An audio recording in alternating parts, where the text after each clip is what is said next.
Hey everyone, welcome to the Know Your Gear Live podcast number 217.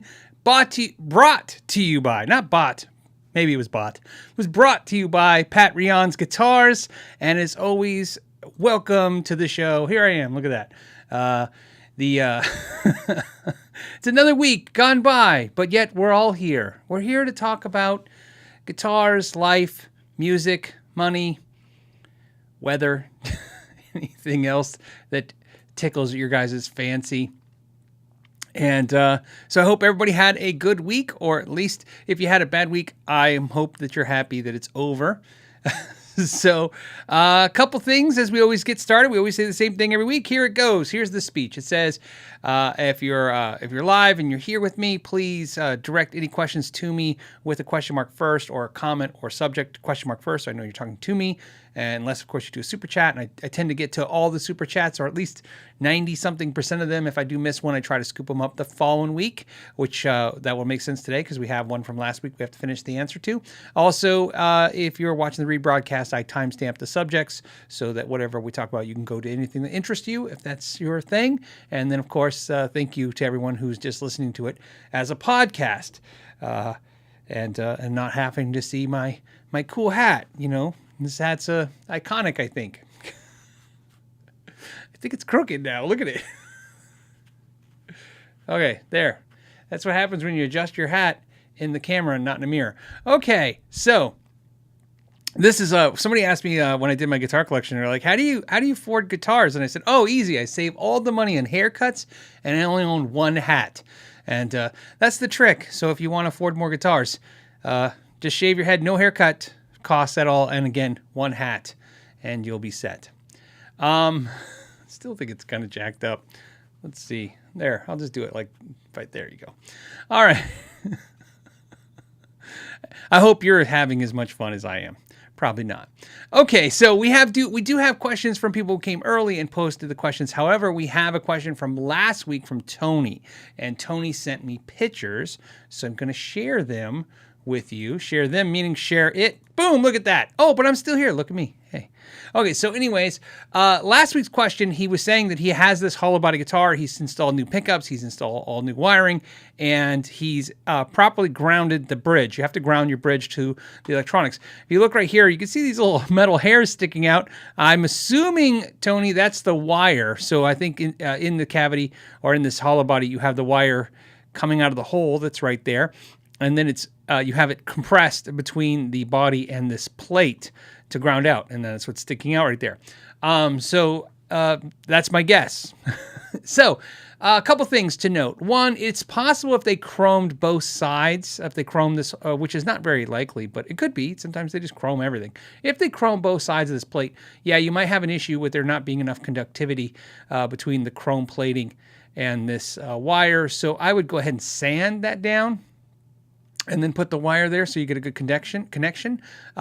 There's a way to test that with a multimeter if that's something that's important to you. But the one thing I want to let you know, as I go back to my main screen, is that if for some reason you're getting a humming or a buzz through your electronics, and you put your hand on the strings and it goes away, and then you take them off the strings, lift up your hand, you hear it back. That's actually normal. That's okay.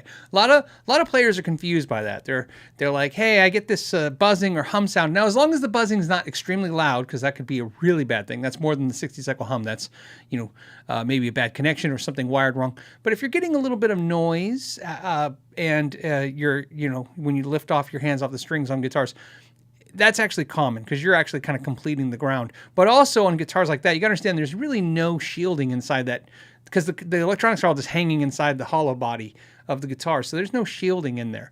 I had a customer once make me shield inside of a guitar. I don't know if I say make me. It kind of sounds like they came in with a weapon and they're like, you will do this. I mean, they just threw money at me and the money made sense at the time. But it was a lot of work, and I wouldn't say I would never do it again, but it has to throw more money because that was a long time. That was a lot of. I was in there with like these sticks to put in there. I probably could have just painted it in there a little more too, but you get the idea. But I don't even think it helped a whole lot. Yes, Mark says because you are technically the ground. That is correct. That's why I said you're completing it. So hope that helps. And if not, well, then we gave it our best try so far. Okay. Antonio wants to say, Phil, I want to personally thank you for sharing your guitar collection. Dibs on the super slim Les Paul. Thank you. I appreciate you saying that. That video, as you guys know, that was probably, not probably, that's the most requested video. Everybody who watches the channel is like, show us all your stuff. And I never have an interest to do those videos, but I got enough of that push on that. And then when the Sweetwater guys were saying you should do it too, I was like, all right, we're going to do it. I actually had fun. I would put that in my top 5 funnest videos to make. It was originally an hour and 27 minutes or 37 minutes. And somebody talked about they wish I would put out the longer version. I don't know if I'll ever do that because I was chatting a lot.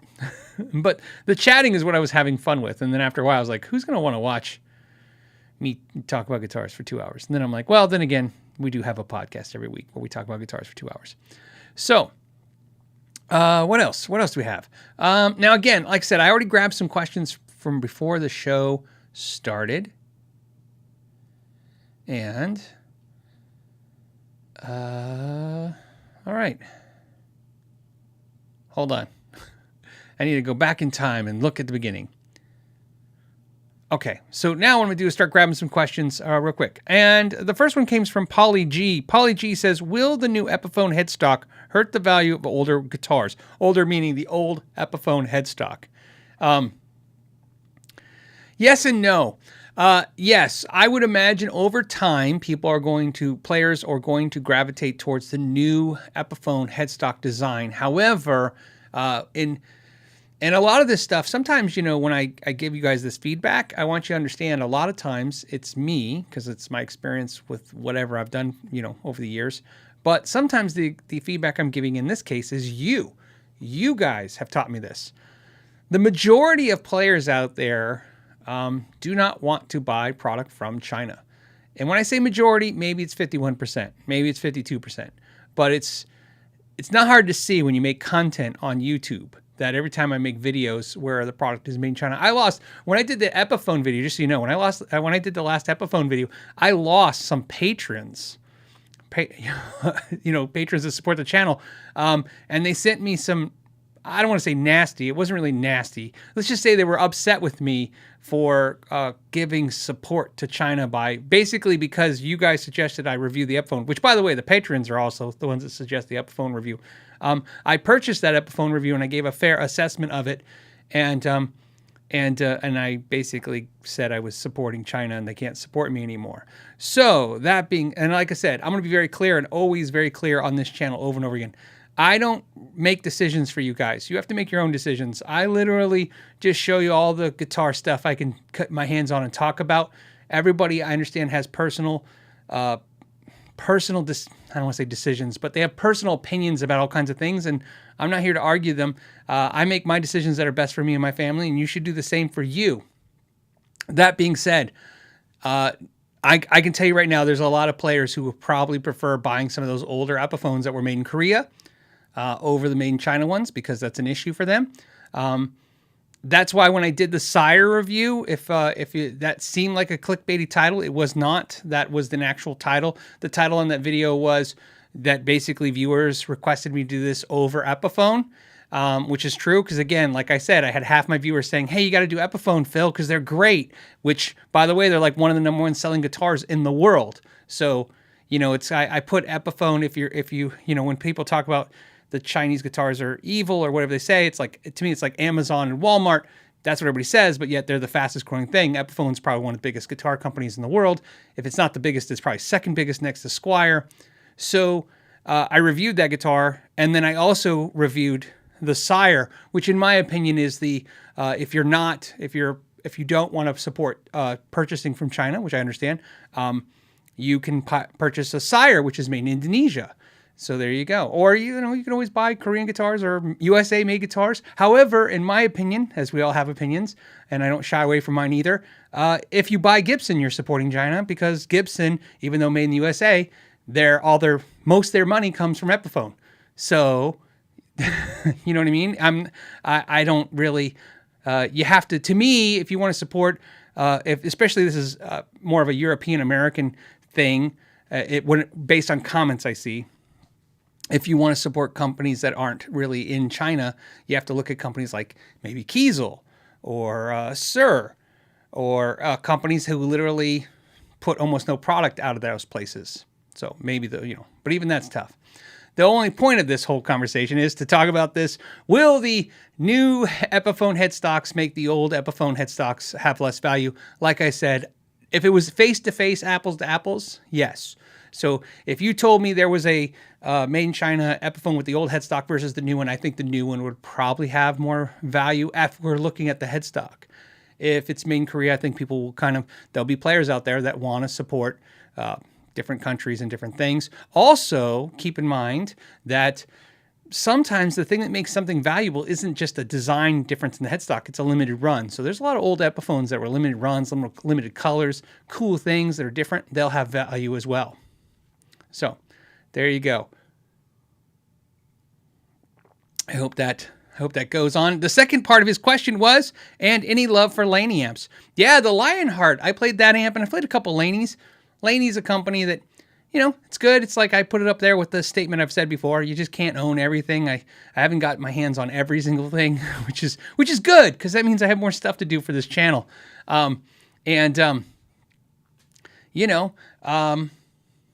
Everything I've heard about them and seen of them is good. Their little practice battery amp looks really cool too.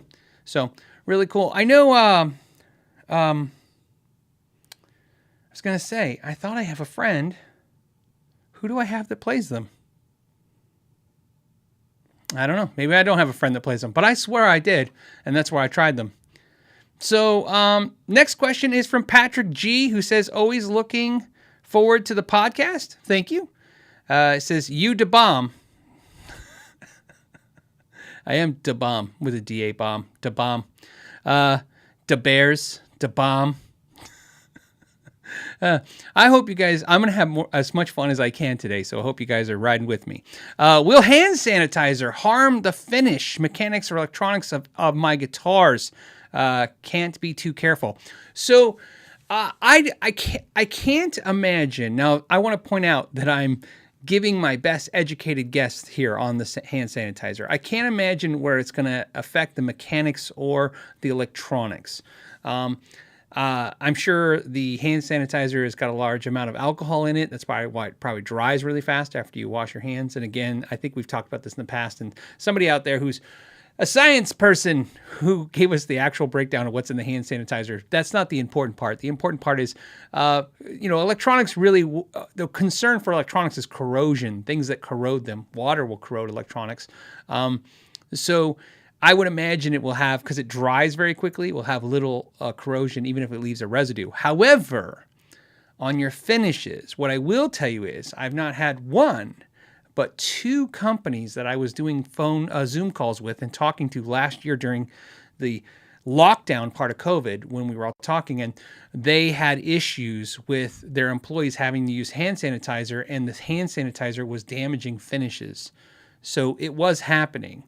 What I don't know, so you know, is, and I didn't clearly ask because that wasn't something at that time we were all talking about, concerned about, I don't know if that's when the finishes were maybe new or maybe before they got the external coat, clear coats and stuff, but they were having issues with it. So I would say I think actually now I think about it, one of those companies, ironically, one of those companies was using nitrocellulose lacquer and one company was using poly. But I think the company using nitro was actually having a bigger problem. So I bet you I would imagine, as you guys know, Nathan was on the show and he does finish work and stuff. And he said basically nitro lacquer reacts to pretty much everything. So I would say keep your hand sanitizer off your nitro guitars. That would be my best, again, guess, because I'm not a finished person, and I use a ton of hand sanitizer like everyone right now. And my hands have been chafed and dry all year in the most horrific ways. Sometimes I'm like, I'm shedding, my hands are shedding. So I wash my hands as much as I can. And if I don't wash, I'm using the hand sanitizer like everybody else. What's my joke? My joke is if hand sanitizer, and again, I don't want to be political, but I just want to say this because I think it's true. True because it happened to me is what I mean. If hand sanitizer and masks and staying around from people don't work, well, it's been 2 years since I've had a cold as of this month. So it's a pretty long time to go without a cold. I'm going to say staying the hell away from people and maybe washing your hands all the time. I think that's there's something to that because, like I said, I've never gone 2 years of my life without some kind of cold.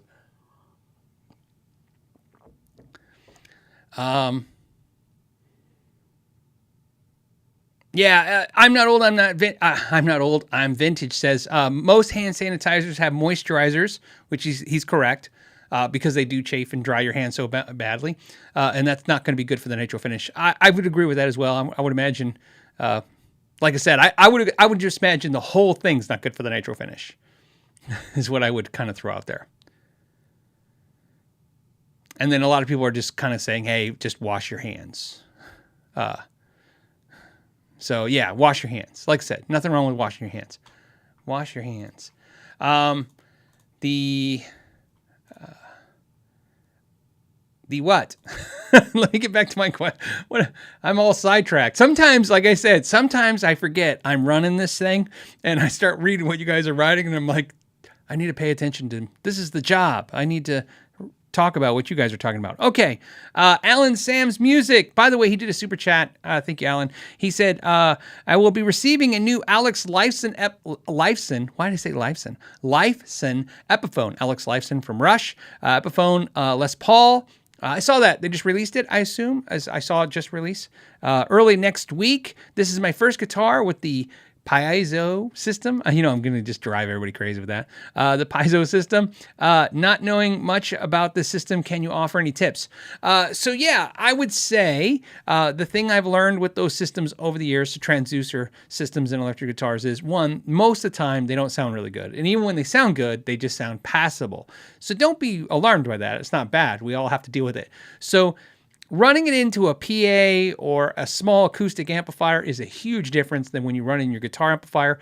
If you don't have those things and don't see the logic in investing in them right away, which I would not recommend you run out and buy an acoustic amp just because you got this guitar, not right away at least, you might look at maybe using an EQ pedal because that's sometimes what they're missing. Think about this. What's on an acoustic guitar is a transducer pickup underneath the saddle, but a built-in EQ system. And so a lot of the transducer pickups they put in electric guitars have no EQ system. So to me, running them through just like a nice EQ pedal, like a Boss G7 or that Behringer EQ pedal that's like $20, something like that's really inexpensive. Probably not much different in the quality of what they shove into those acoustic guitars, by the way.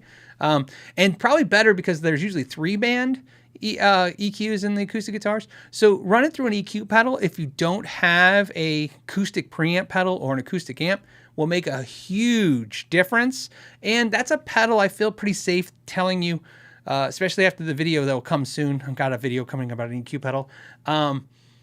Once you see what I do with the EQ pedal, I think if you don't already have that information, I think you'll see that there's a reason why everyone should have an EQ pedal. Maybe that's what I should title the video. The reason why everyone should have an EQ pedal. It's probably already a title in a video out there somewhere, so I'll have to go look. Okay, next question comes from B-Side Studio, who says, hey, Phil, just returned my EVH3 Stealth lunchbox. Okay, channel pops, FX loop issues were too much to tolerate. Looking at the Rev D20 or G20, any experience with either? Okay, so I did not, and I'm not a big fan of the EVH Stealth, whether it's the 50-watt head or the lunchbox. I thought the EVH Stealth is the most over-the-top amplifier. I'm laughing because I remember like the first time I played it, I thought the original already had more gain than I think I would ever need, just me personally. And then I was playing the Stealth and like it even has more gain, but it had so much noise. I wish the Stealth had a a gate built into it, a noise gate, but it didn't. So yeah, I'm not a big fan of the Stealth amp overall, but by big fan, I mean I prefer the other ones. So first, don't forget the other ones. I know this is kind of like, you're like, oh, it has issues. Things have issues. Sometimes, like I said, you have to decide for yourself. But I understand the feeling of you gave them a chance and now you kind of feel like supporting somebody else. So don't forget that there's the second iteration of the LBX box, which is the 2-channel. So a little less crazy than the Stealth. It'll have less noise. Definitely doesn't have the popping issue, at least the ones I've tried and owned. But I've never tried the Rev. I've never tried any Rev amps. Like I said, I've been to like 4, I think, different guitar events where Rev was the sponsor and they were using Rev. But it had nothing to do with me. Just every time I did a video with a channel, we didn't use the Rev amps. For all kinds of reasons. So I really never spent any time playing any Rev amps. I have no experience with them. I've played one of their pedals. So I can't really say anything to that. However, since I don't have any experience with them, I can't suggest them to you. I will tell you that if you're looking at the Rev D20 or G20, I would buy, I'm looking at it right now, the Engel Fireball 25. I think it'll blow those out of the water. I think... if I recall, the Engel's probably maybe $100 more, maybe, and built-in noise gate, built in Germany, built like a tank, great clean channel, lots of features. I love that amp. It's definitely one of my favorite amplifiers. It's definitely one of my favorite high gain amplifiers, and a lot of that has to do with its price point, its quality. All that stuff. I really like it. It definitely, I was an Engel fan, I would say, but when I got that amp, I'm definitely an Engel fan, if that makes any sense. Okay. All right. What else? We're done? Goodbye. Just kidding. Gil Lamb says, Phil, are you going to make a video on Behringer pedals? Okay. No, I'm just kidding. He didn't say it like that. He says, believe it or not, I still haven't opened my 11 boxes of pedals on the video. Okay, so I do. I bought 6 Behringer pedals. We did it on a podcast. I did get them. I did receive them. I didn't get them all at one time. I got like 2 and then 2 and then 2. I was going to make my board and make a video, and Sweetwater reached out to me and asked me if I was interested in checking out a pedal board or basically a pedal board. And when that happened, I was like, oh, this could be kill 2 birds with 1 stone. In other words, I bought those Behringer pedals. It'd be nice if maybe, Sweetwater sponsored the video and maybe sent out the pedal board and I could put it all together and maybe do a giveaway. I haven't discussed fully what the plan is to do. And long story short, that fell through. That didn't end up doing that. So that pushed it back. That's why I'm just telling you that's why it's late. So I'm going to do it. It's just I won't have anything like that. I'm just going to put it on a pedal board. We'll see. I'll get to it. So much stuff to do. Okay, Wargasm 644 says, Phil, aside from Gibson, okay, what are the 3 best money parked guitars? So parking your money, that's a term I use all the time. A lot of guitars are just parking your money into guitars. Like you, I love all guitars. I do. I like that you say it that way. I find the same way. I don't have any kind of like this guitar brand sucks and I don't play them kind of thing. I like everything. I for the most part. So he says, okay, like you, I love all guitars, but to build a nice collection, it helps to have money parked guitars to grow. So I want to just address this scale two ways. One, just to make sure everybody's on the same page. So I don't know if you learned the term, because I don't know anymore. I've done too many of these episodes. I don't know if you learned the term money parked from me, or if it's something just a lot of people say. I say it all the time. I'll tell my friends all the time, like, I parked some money into this. That's my way of saying, like, let's say I had $500 and I'll buy a guitar that for $500 that I know is worth on its worst day. It's always on its worst day, $500. Then to me, I've spent really nothing, because, if I ever want my $500, I can sell it. That's not my point. I'm not trying to resell guitars or do anything like that. It's just, sometimes it makes it a lot easier to try something. You know what I mean? You'll see I do this a lot, and this is why this is important to your statement. A lot of times I'm not doing that so much for collection purposes, like I'm parking money in a guitar to sell it so one day I get the money back or maybe make money. I park money, when I use that term the most, it's when I buy something that I don't think I don't know if I'll like it. So I'm scared of it, right? I'm far past the days of, okay, I started playing guitar and I have one guitar. Is it the right guitar for me? At this point, I know what the right guitar for me is.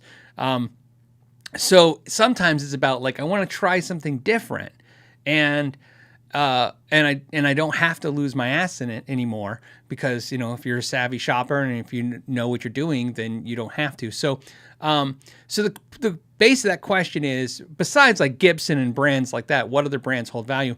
The best thing I can tell you, it's sometimes you focus on brands, but it's not about brands sometimes as so much as the models in those brands and figuring out when it's a good deal. Because companies go through, for lack of a better term, ebb and flows, right? They have, like a good example is a company will come out, let's say like Harley Benton. I'm not saying they're good guitars to buy.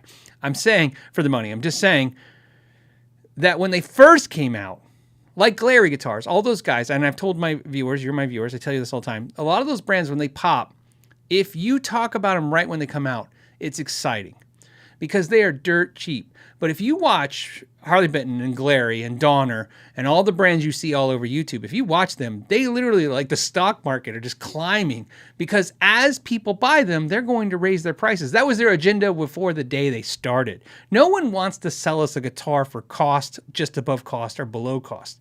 They do that to gain market share.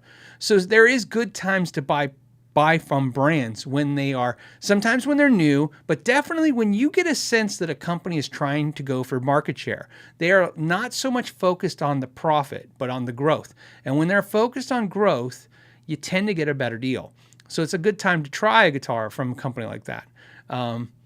If you notice in the last year or two, last 2 years, I have there's two right behind me, Kiesel guitars. I've got a few Kiesels after I bought my first used Vader Kiesel. And it's because I believe, this is just my belief, I believe that Kiesel, even though it has the 75-year history of carving, because Kiesel's a new company since 2015, and the way that they're running their company, they're focused on growth. And that's why I think, personally, their profit margins are a little low, which is why they're able to make the guitars more affordable. And again, I always stir up the pot when I talk about this because some people are going to have opinions about that. They're going to say the guitars are not affordable. I always point out it's not about whether or not what you think is affordable or not. It's comparative purchasing, comparative shopping. There is nobody selling guitars in the United States like Kiesel for Kiesel's price. That doesn't mean Kiesel better. It just means that they are trying to do that. That's Kiesel's trying to steal sales from as many companies as they can until they get enough growth. And then once they're there, I think they will raise the prices. I would imagine. I sure don't think they'll keep the growth market going for too long. Who knows? But that could be 10 years. When I say not too long, 10 years is not that long. Okay. But like I said, there's other opportunities like that. There's other opportunities to do that stuff like that.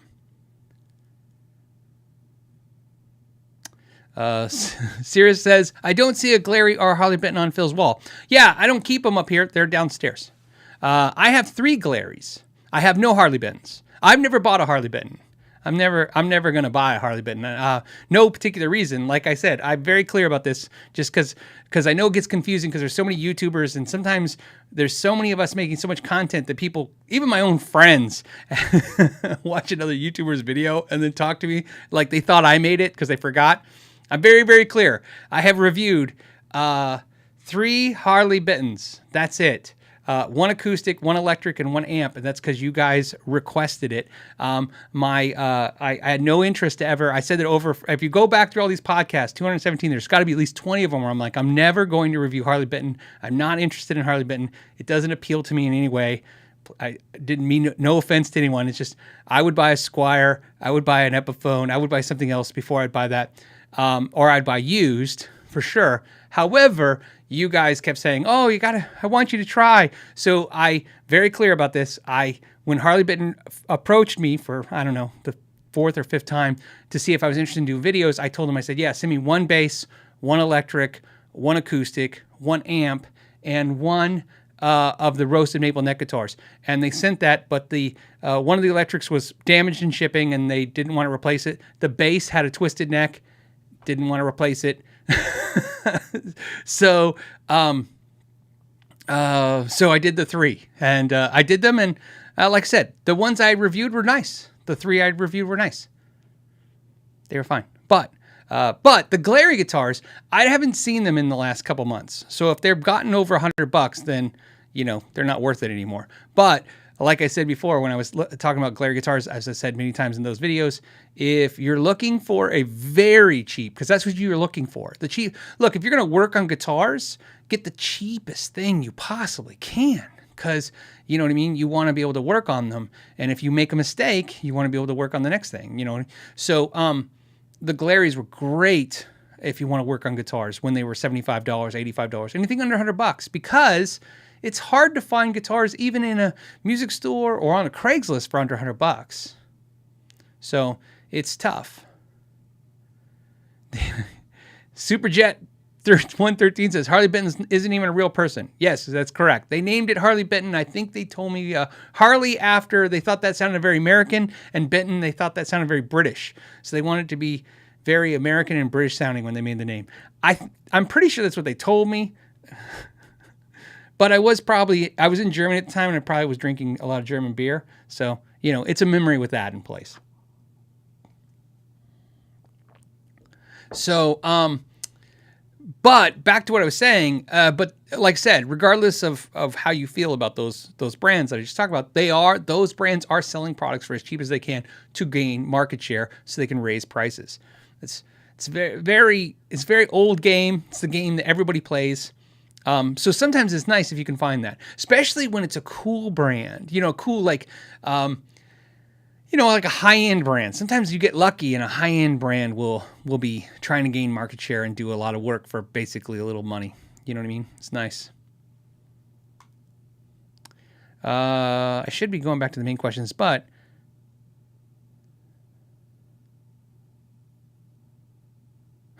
again, I got to stay. Okay, I'll go back to questions. Let's see. Next question comes from, I don't know. I don't know how to say it. Renato says, you do a great service. Thank you. He says, any plans to review the Sire T style guitar when it's released? The specs look amazing. Yes and no. So I think I told you this. I bought a Sire and I reviewed it because, again, you guys requested it. So as soon as I reviewed it, I sold it because that's what I do with a lot of the guitars. I sell them. Like I said, 90% of the guitars you see on the channel, they're gone. Either they go back to the companies if they're being lent to me, but if they leave them with me, or if I buy them and then I sell them so I can buy more guitars to do more videos, to fuel the beast of the Know Your Gear channel beast. Anyways, that being said, the Sire, the owner of Sire Guitars saw the video and he liked it. He really liked the video. And even though I was pretty critical, I was critical of that guitar. There was some great things, and then there were some things to talk about on the guitar. But mostly it was an amazing guitar. So he was so kind, he said he'd send out 3 guitars. He sent the H7. I have it over here. That video will be very soon. It will, you'll know it's coming because it's going to be after the Sterling Music Man video. So when you see that guitar video review, you'll know that the next one's going to be the Sire. Because I'm editing them, and that's the way I'm editing right now. That being said, he said he was going to send me 2 of the S styles, and I thought we would do a giveaway with one, which is my plan. But it might be, I think he was talking about January next year before those are in stock, something like that. The T style, absolutely, I would love to try it. Very impressed with the Sire stuff. Again, I think they're another company. Sire's another company, and they're just trying to gain market share. A lot of guitar for this, for what they are. Fit and finish works really good. Seems good stuff. Like I said. And once they have a market hold, I'm sure, again, they'll raise their prices and And I'm okay with that. I hate it when they go the other way. I hate it when they raise the price a little bit, but then they take down the quality a little bit. That sucks. D-Mac says, "Hey, Phil, I'm from Canada, and I took your suggestion and bought a local with a Godin Session HT HSS. It's just $769 Canadian. I don't know what that is US, but I'm going to assume that's, I think our dollar's stronger right now, so probably $700. I'm just throwing out wild guesses. And it's fantastic quality. Can't recommend it enough. Yeah, I don't think anybody cares more as a whole than Godin does when it comes to building a guitar. It's very impressive. It's a very impressive thing. They should be wildly more popular than they are. I feel like that's Godin is one of those companies that when you recommend them to people, I've never had anybody, say, "Oh man, you were way off. This is horrible." They're great. So you can buy Godin B stocks. They stamp them B stock. They're B stocks. You can't even figure out what's wrong with them. Like, they're great. And you can save some good money. So there you go. Okay, this is the last I see. Early question comes from Bennett, who says, and he said, I think he said, I can call him Ben. He said, "Call me Ben." Hey, Ben. He said, "The Mira X, how does it compare? Saw one that looks incredible but seems overpriced." So the Mira X, there's 4 PRS Miras now. There's the Mira Core, which is what I have right there. That one was discontinued, I want to say, in 2013. That sounds right, because I bought that in 2013. I remember it was right when they discontinued them. So then they made the Mira S2 after. Okay, so wait. So there was the Mira, Core, and they also made the Mira X, which was a core guitar as well, but it was a basswood body, and it had a less expensive bridge and maybe less expensive pickups, probably import pickups, I think. They were less than the Miras, but they sent tons of them. This is true. This isn't like a guess. They sent tons of them to the Japanese market, and because of that, they did a lot of crazy colors. They did some crazy greens and pinks and stuff because the dealers in Japan will buy the crazier colors. The American dealers are more conservative, and it's all like, hey, brown and brown and brown and brown. Maybe a black guitar and 2 blue ones. So, and a red. So, so you'll see the Mira X's with a lot of crazy colors because they were made them mostly for the Japanese market because they were buying them up, the Japanese distributors and stuff. So there's a Mira X, and then later the S2 came out. They made a Mira S2, and now they make a Mira SE. And I like all the Miras just fine, but I like the Mira Core the most. It's just my personal preference. And I've played maybe 1 or 2 Mira X's in a passing way, like maybe I was repairing or maybe I was just checking one out. But I would expect you get a deal on them. So if you're saying it seems priced high, I would say wait, don't do it. Miras are great.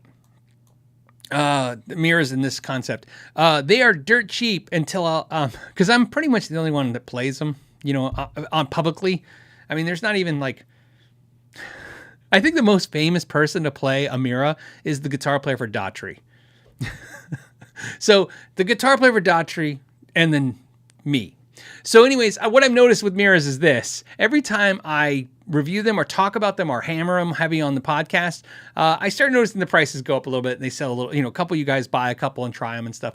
But like right now, I bet you, because I haven't talked about them for a while, sometimes you can pick them up, way under $1,000, like $800, $900 for an American-made Mira. So they're lacquer. They're all nitro lacquer, even the old ones, right? So they're all nitro lacquer. So they are very rarely not beat up, and they beat up well. So if you see them and you see dents and stuff and chips, buy them. Don't let that worry you. Usually with Paul Reed Smith guitars, they're the opposite of Fenders and Gibsons in the idea that when you chip a PRS, like the value just goes to tanks it. These guitars aren't made to be like furniture. They're not, pretty like a lot of the PRSs. So you can get away with buying them, little jacked up. And Jenny says she's got the Mira 2010 core and she loves it. Yeah, I love my 2013. I love them. Like I said, great guitars. To me, it's just a custom 24. If you got the core, Okay. The S2s are 22, so it's like a custom 22. To me, it's like a custom 24, but thin and light and easy to play, and it has a nice arm carve. It's great. They do come in two different neck profiles, pattern thin and pattern regular. So, I have no preference of either. Mine is a pattern thin, but if it was a pattern regular, I like both neck pattern. But, I like both necks.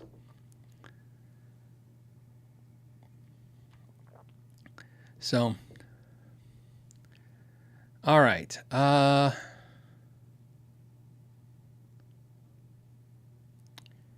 And then Alan says, isn't the Vernon Reid signature a Mira? His is a Vela. The Vernon Reid guitar, I really wanted it when it came out. I just don't know about the V neck. I really should have bought a Vela. It's one of those things. Like, I don't know. It's tough right now. I have to, like I said, that would be a personal guitar. No one would really want to see a video of me in the Vela when I'm, two of you will say yes, but trust me, it won't be worth the hours and time invested to make content and not get to the other stuff I got to get to. So that'd be a personal thing for me, and I'm not buying any personal guitars right now. Like I said, I only buy one or two here and there. For me personally, and most of the stuff I buy is for the channel at this point, which is still cool. I mean, it's a cool gig. I get to check out all the guitars I want. Or sometimes I get to check out the guitars you want. Okay. We are gonna, more questions. Greg says, happy Father's Day weekend, Phil and friends. Happy Father's Day. That's right. It's Father's Day weekend. In fact, I have my dad's Super Dad. I might have bought this for myself. I don't remember. No, I'm just kidding. I don't know how long I've had this. I had it for a while. I remembered it was Father's Day weekend. Like yesterday. And so somebody mentioned it to me. So I go, I should get my cup out. So there you go. So hope everybody has a great Father's Day weekend. There's probably going to be a lot of people buying some gear this weekend. Hey, justifying that. Raphael says, since the launch of Fender Player Series basses, I've seen countless P and J examples where the strings are not centered on the neck. Mustang basses don't seem to be affected. What's going on? Well, I have a video on that, on how you can adjust that and center up the strings on the neck, especially on a Fender. It's really common. That's caused mostly because of the fact that they route the neck pocket, and it's not tight, and so the neck can kind of move, it can shift, and it doesn't take much. The way the neck pitches, either way, side to side or up and down in the pockets of these guitars, it takes very little movement. I mean, just nothing to basically throw everything off. So that's probably why. In my personal experience right now, personally checking out Fenders, since the boom, the guitar boom, and really we were in a boom before the boom. So keep in mind, 2019 is a guitar boom, and then 2020 is like a hyper guitar boom. And that's not an exaggeration. I was already seeing the problems in the boom. The hyper boom has made everything worse, which is a lot of these companies are at max capacity and then add in all the other fires that come with that, which is, limited resources of employees, limited resource of parts, which means things are sitting around and then the parts show up one day and then they got to get them out the door.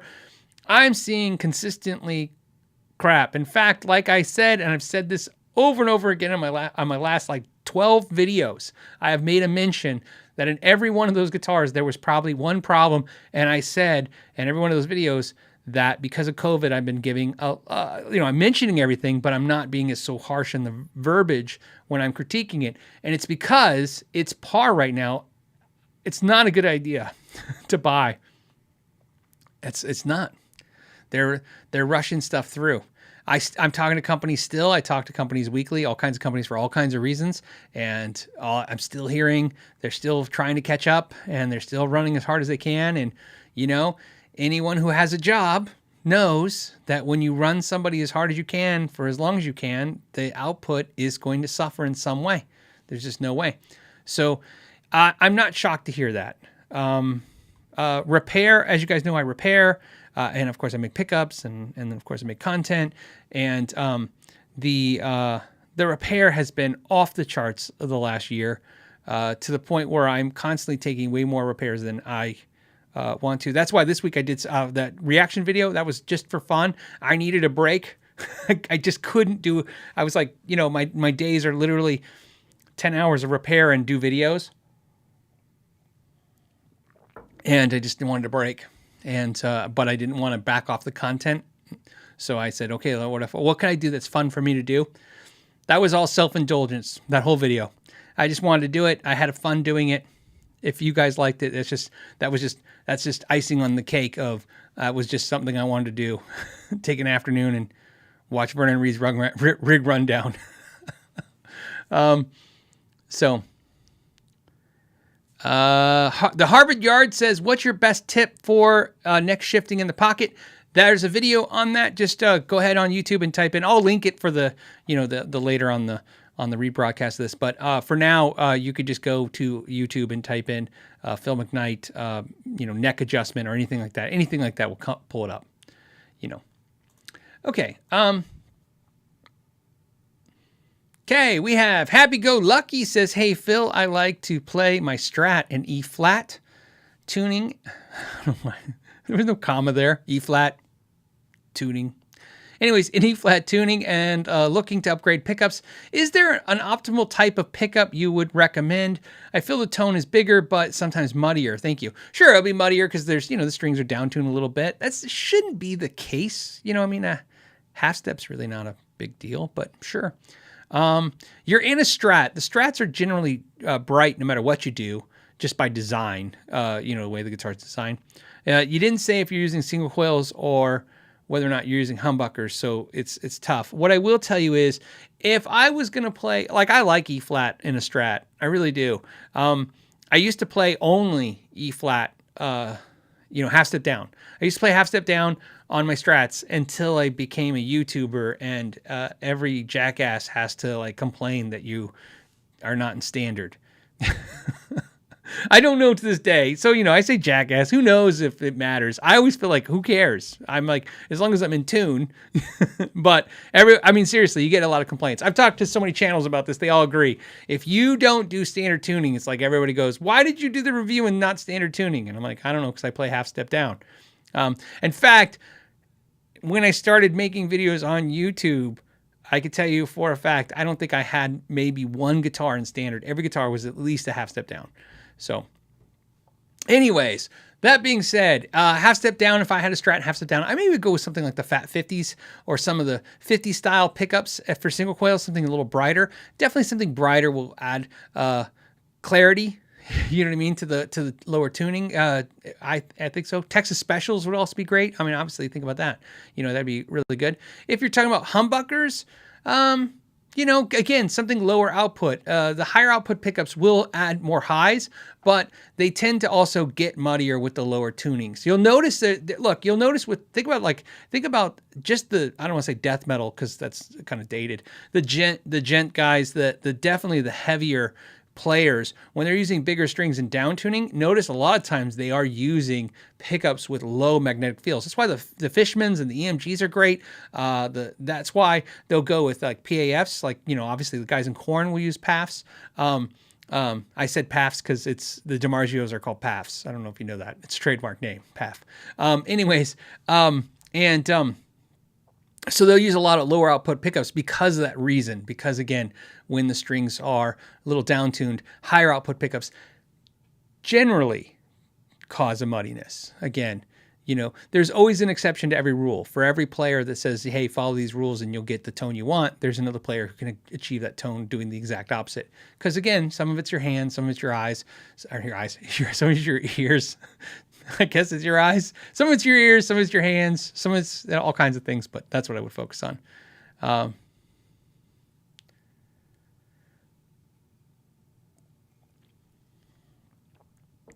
A Scorpion Saloon says, hey, Phil, do you ever use any Warmoth necks or bodies? If so, what are your thoughts?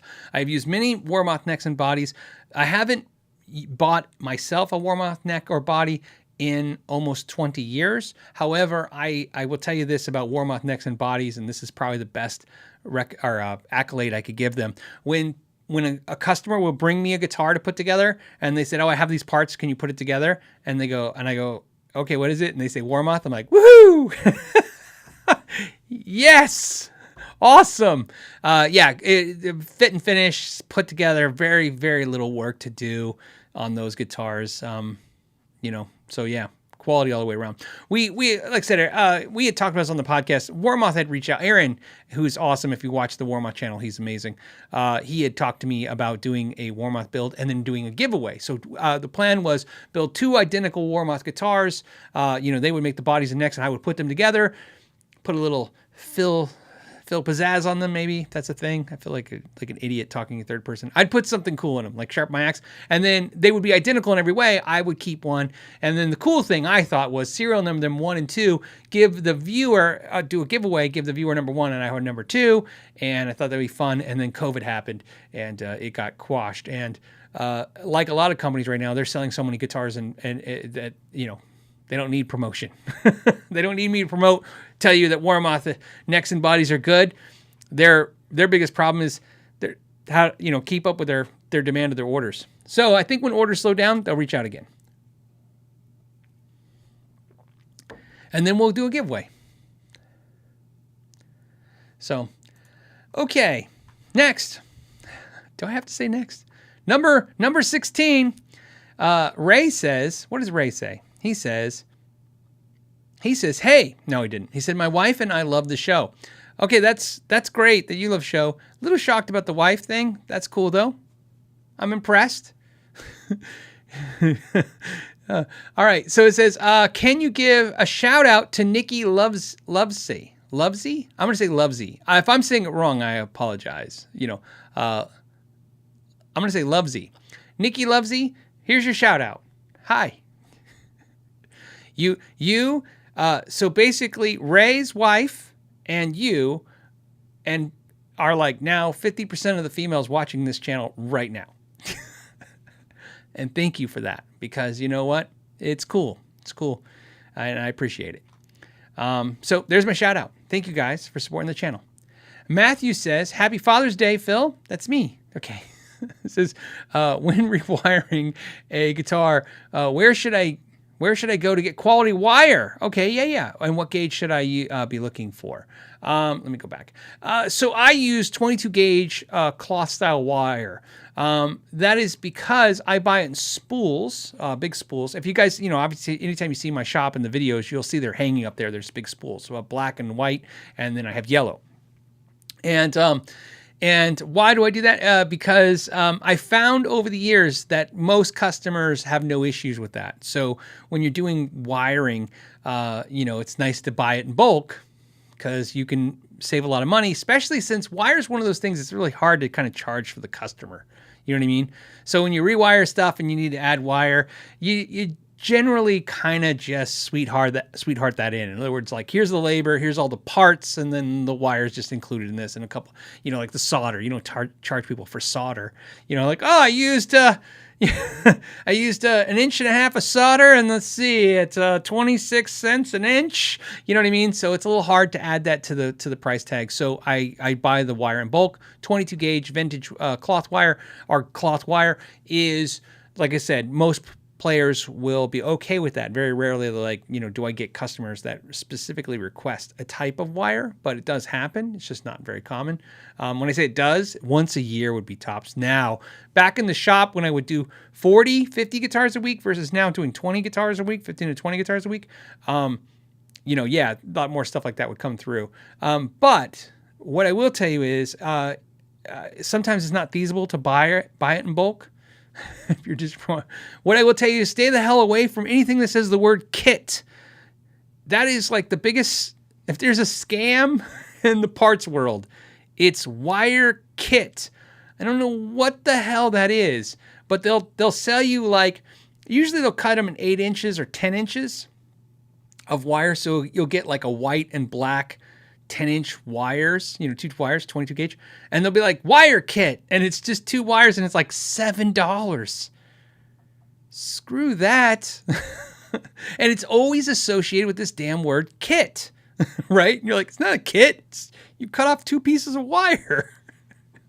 So stay away from that. I find that stuff always charges a little more. You know what I would look like? What I would look for wire if you can't buy, like I said, buy bulk from like All Parts or StewMac or Vintage Antique Electronic Guitar. It's Antique Electronic Supply. They're local. They're here in Tempe, Arizona, and they're also like Tubes and More. It's the same company. We have two names. You can buy parts from them. They're pretty good. The one thing about All Parts though, if you buy from All Parts, I do not buy directly from All Parts unless you have an account. Like you have a business account, I have an account. But if you don't have a business account with All Parts, they mark everything retail on their website. So if you can just go down to your local dealer, if they're an All Parts dealer, they can order you the parts and get a lot cheaper. So I'm going to give you my suggestions real quick for the wire. First, don't forget that you can go down to your local store where they do repairs and maybe ask to buy some of that wire. That when I had the shop and people could come in, they would try to buy wire, and that's what I would do. I'd just pull off, and all I did was ask them, what are you going to do with it? And I would do the thing that you would imagine you would do. I would guesstimate how much they needed, and then add a little bit more, cut it off, and then go, let's see, I think I paid $46 a spool. Give me like $3. You know what I mean? And then they would just go. So that's a great way to get it. Also, if you have a smaller shop in your town, sometimes those All Parts orders or those type parts orders are a little pricey for them to even do. So what's great is if you go to them, you can say, hey, especially if you're not in a hurry, you could say, hey, I need to order either a WD or an All Parts or whatever order, and could you put my order in your next order and then call me when it gets in, and then you just pay them. That sometimes works. That works really well as well. And then if not, if all those choices aren't something you have access to, go to eBay. You can find stuff online like eBay and maybe even Amazon. I don't know. I have horrible luck with Amazon as a whole. I have the Amazon curse. My Amazon curse. My wife has to deal with Amazon for me. I think I know what I'm ordering on Amazon. I've done everything from I've ordered a battery for my Sony camera, and then it showed up and it wasn't the Sony camera battery. It said 4 Sony camera batteries, but it wasn't the Sony camera battery. And then even recently on Amazon, in the last couple of months, I had to order a tripod, and I liked it, so I wanted another one. So I ordered the same one, and it was completely different, but it was the same model number. So I, maybe eBay better.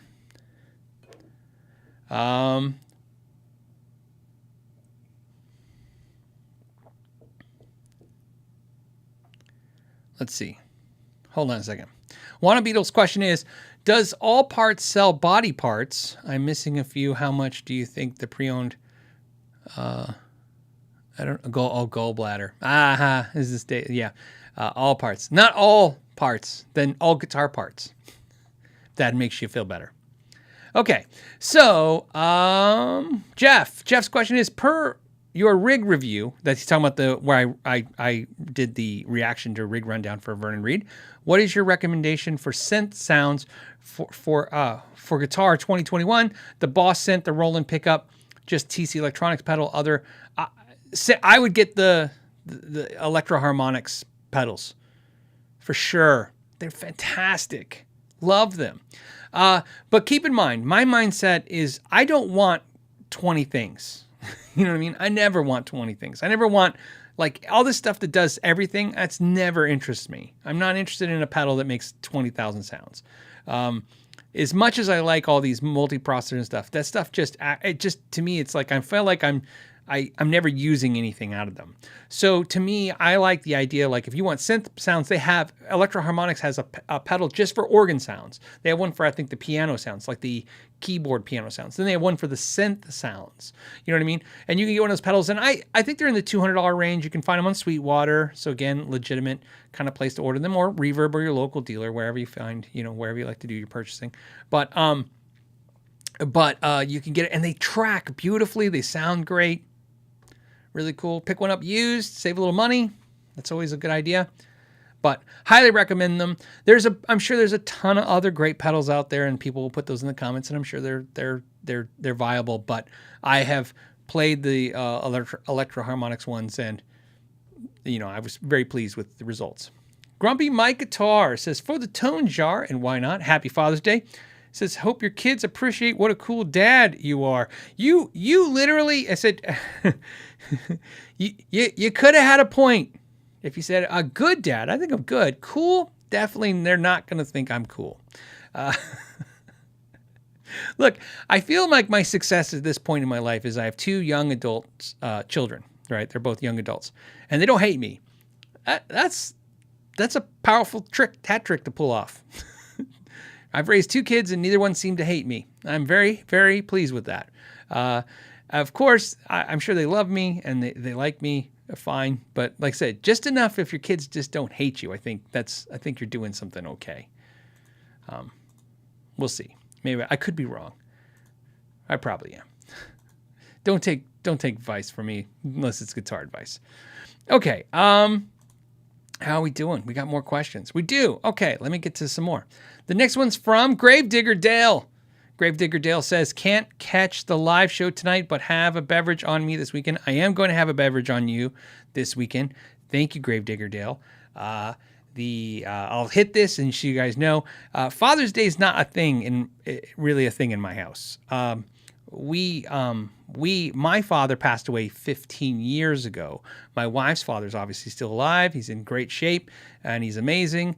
But he's on the other side of the country right now. He's in New York, so he's not around right now. My daughter just got her first job. I'm very proud of her. She got a job and she starts on Sunday. I'm not making that up, but that's good for her. I'd rather her do something, like that. So I don't think we're going to have too much of a spectacular weekend here. So maybe some drinking. Maybe I need to binge watch some Netflix, chill out, and then spend most of Sunday editing videos. That would probably be a good way to round out the weekend. Audio Acrylics says, just moved and found my new music store. Shout out to Loud and Clear Music in, I have no idea how to say that, Catadia. It's California. You guys got the internet. It's Loud and Clear Music in California. Katati. I have no idea how to say that. So that's awesome. You know what? That is, we all know, sometimes the focus gets a little misaligned when we talk about mom and pop stores. And by the way, I've been told by some mom and pop stores to stop calling them that. But hey, you know what I mean? Independently owned. There you go. Independently owned music stores. The reality is they're cool and it's great to have them around. And it is a miracle when you find one that you really jive with. You know what I mean? It's really nice. So I'm glad you found one. Oh, by the way, a couple people are backing up. The 11 says Loud and Clear is great. So it's fantastic. There's another shout out for Loud and Clear. Yeah, and like I said, there's something that's, no matter how great the internet is or isn't, depending on how you feel about that, it'll never have that magic that the independent music stores have. So it will definitely have all the horrible things that the independent stores had, but it'll never have the little magic that they have. And so I'm glad you found one, Audio. That's awesome. Michael says, hey, Phil, have you ever met a girl, okay, that you tried to date, but a year to make... Wait, what? And so basically saying, hey, have I ever met a girl that I wanted to date, but a year to make love, so she wanted to wait. So obviously that rhymes. I have been married for 6,000 years.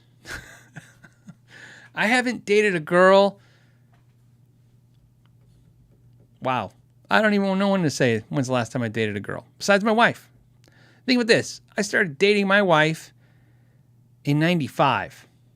So there you go. I'm going to say 95 is a different world than now.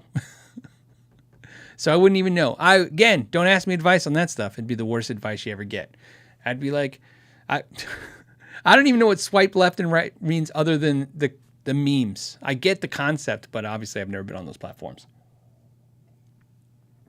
And I can tell you right now, no offense to anyone in the new market, but if I had to go back on the market, there's no way I'm going on an app to do it. I'll just play guitar all the time. Smilly Cats Jazz says, I'm planning a telly build. Cool, we're back to guitars. It says, with a neck pickup under the guard. Okay. How much of a volume hit should I expect? Yeah, it was going to be horrible. Are you saying you're going to put the pickup behind the plastic pick guard? It's not the plastic.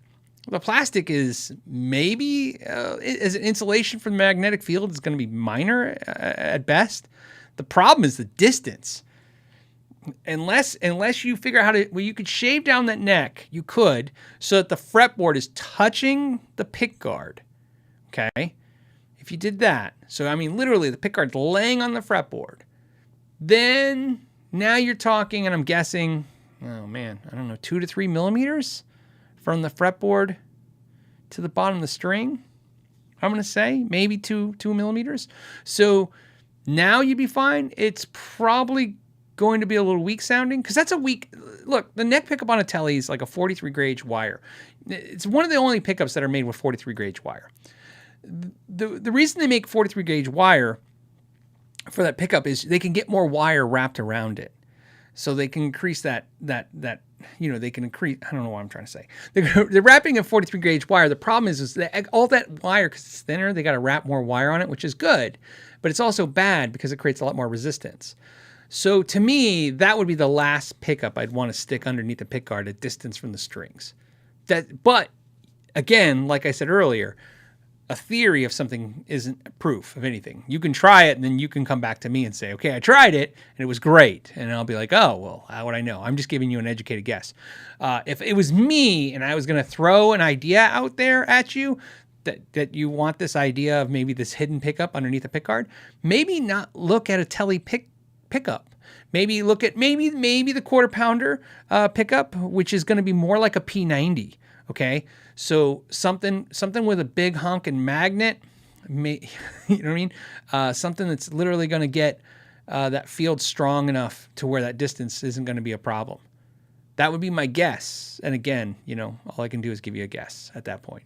But I think it's a worthwhile project. What else are you going to do with your time?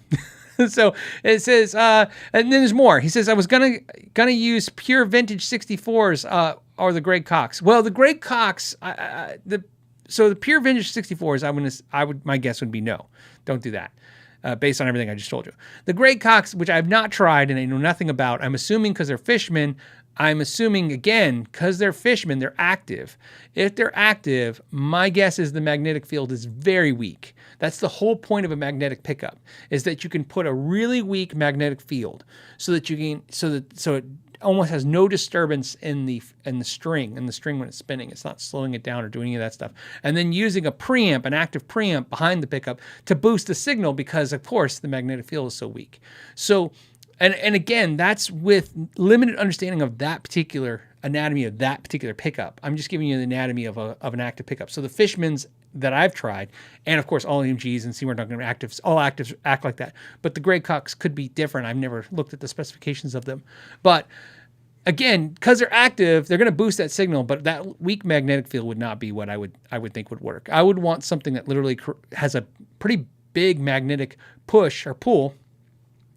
And so when being a distance and under a piece of plastic, it's maybe helps that system, right? Maybe, right? So there you go. I hope that helps. All right.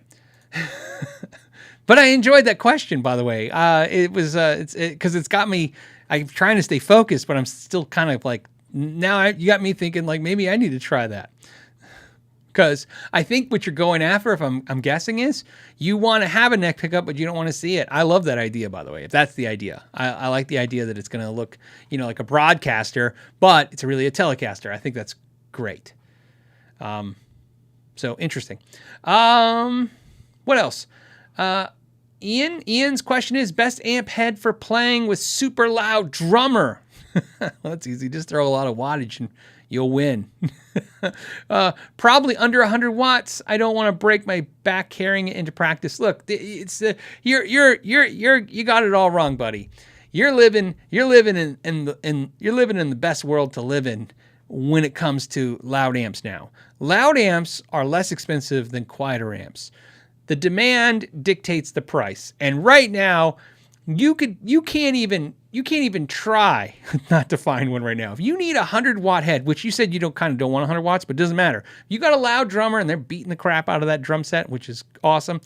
You need a great amp. There's 1,000 great cheap loud amps.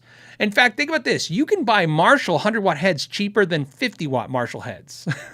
Right? People would, because here's why. One, no one's looking for a 100-watt head. When I say no one, 8 out of 10 guitar players are not looking for a 100-watt head. 8 out of 10 guitar players are trying to get rid of their 100-watt head.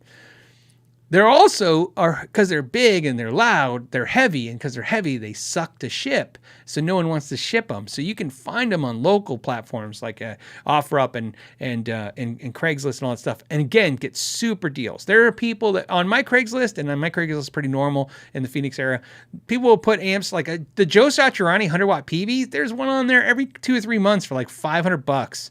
And I'm always like, made in the USA? $500? And then I go, but I don't want a 100-watt head. I don't need to tote it around. So yeah, there's 1,000 ways to go. You're fine. Loud is easy. So easy to obtain at this point. It used to be the bane of everyone's existence. Think about this. If you're a guitar player and you've been around for 30 years, in your 30 years, it literally flipped on you. In the beginning of your life, it was all about how do I save up money to get a really loud amp that sounds good. And now it's how do I save up to get a really quiet amp that sounds good. It literally flipped. So yeah, you can find all kinds of great 100-watt heads for nothing. So there you go. And your drummer won't win, by the way. 100-watt tube head. And a 212 or 412 cabinet. I'm filling up my water, if you don't mind. This is pure vodka. I like how you can hear it.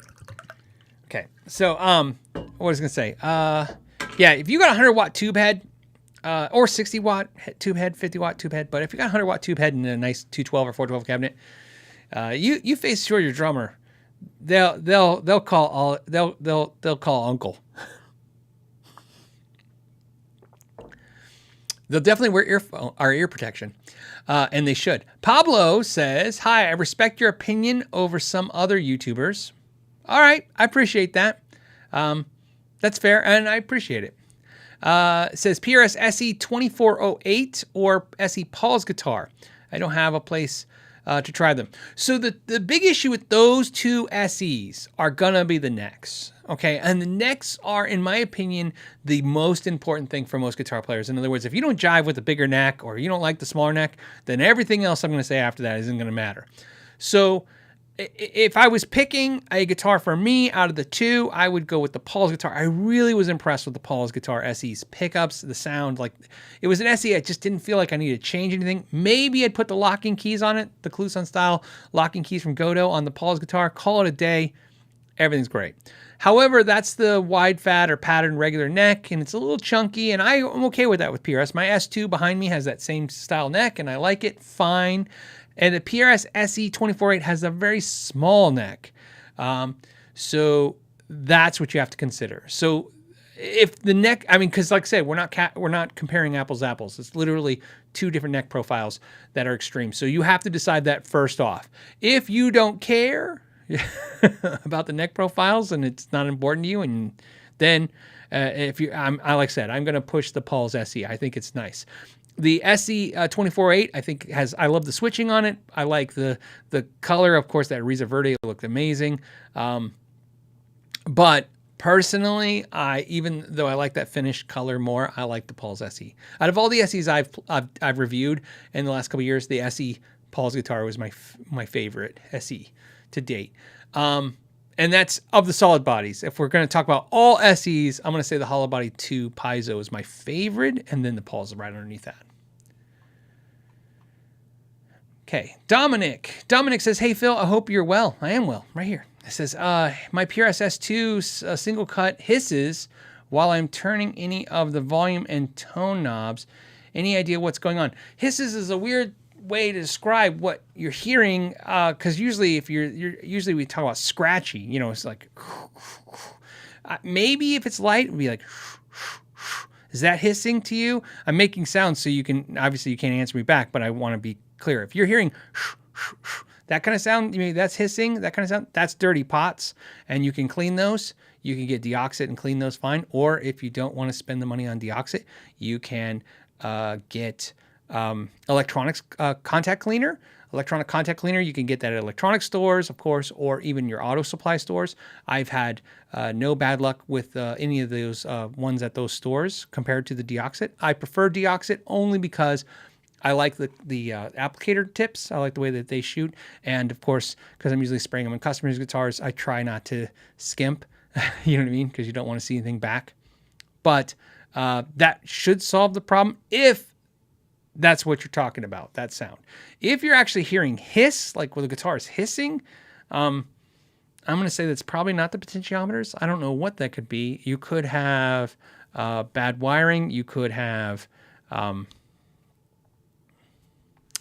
issue with resistance somewhere in there. Something's putting a load against the pickup. So what's happening is you may not notice this, but because there's something creating a lot of resistance in the electronics, you may not notice, but you're running your amp a little harder and everything a little harder to get the signal out. I've seen that a lot with pickups, like they short. There's something a little short in the switch or something in electronics, and again, all that resistance creates this issue.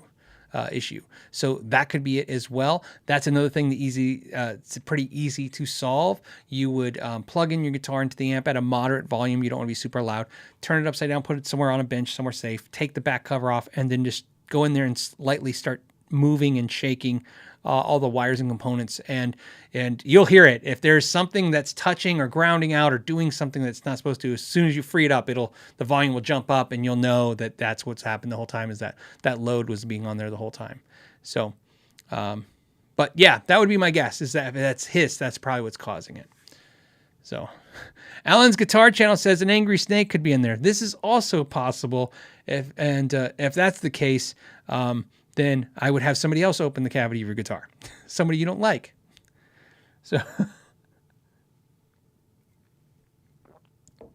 So where I live, that's not even a joke. Snakes and scorpions are things that can just literally just show up here. So there you go. Okay. Next question is from Kendall from Benzonite Products. Kendall, if you guys don't know Benzonite Products, he makes saddles and bridges and stuff, and they're amazing on Reverb. Check them out. He just showed me a picture of his new bridge, and I have to admit, I was really impressed. He says, "Hey, Mr. Phil, what's your favorite pick? Ever tried blue chip?" Probably. Probably. Picks, I think I've talked about this. So I've used Dava's. The two picks you see me using the most. And some people know this, I collect picks. So I have like this huge collection of picks. It's obnoxious. It's probably 1,000 different picks. And I'm not exaggerating. But the two picks I use actually have something in common, which is kind of funny. This is the Herco pick. This is the Herco Flex 75 pick. And this is also known as the Eddie Van Halen pick. So if you go to the Eddie Van Halen EVH store and you look up the Eddie Van Halen picks, they will be these Herco picks, but with the Eddie Van Halen logo. Oh, look at that. If you can even see them. Look, that one says as EVH and this one says Herco, and it's the same pick. So this Herco pick and this Dava pick, what do they have in common? Well, Larry Mitchell, who's this amazing guitar player and a good friend of mine, gave me a Dava pick one day. And I think very clear, until I started YouTube, I didn't use a pick, like pretty much at all. A pick became something to, again, kind of like people are like, "Are you using your finger to pluck the strings?" Because this is how I would do it. I use my finger like this because I'm a bass player. I use my thumb just for guitar. I just use the finger like it's a thumb, and we just go play guitar. And everybody's like, "You need a pick," and so Larry gave me this pick, and I go, "Oh, I'll just use this because Larry gave it to me." That's why I used it. This pick, the Herco pick, when I got to do the meet and greet for Eddie Van Halen, I met Eddie Van Halen at this meet and greet event. They had us let us take a picture with Eddie, and then they gave us a bag with the picture in it, with a little frame, and like a swag bag, and the swag had all the stuff and had these picks. And my wife went, and my wife was like, "Well, I don't want these picks," or she didn't want anything but the picture. So she gave me her swag bag. So I had two big tins of picks. So I used these for years because I got them for free. So I had them. But the funny thing is, one day I bought, because I couldn't find one, I bought the Herco ones because I knew they're the same. And what I learned is, for some reason, even though they're the same spec and everything's the same, the Eddie Van Halen ones are a little flimsier than the Herco ones, and I kind of like the Herco ones. But those are 2 picks I use and why.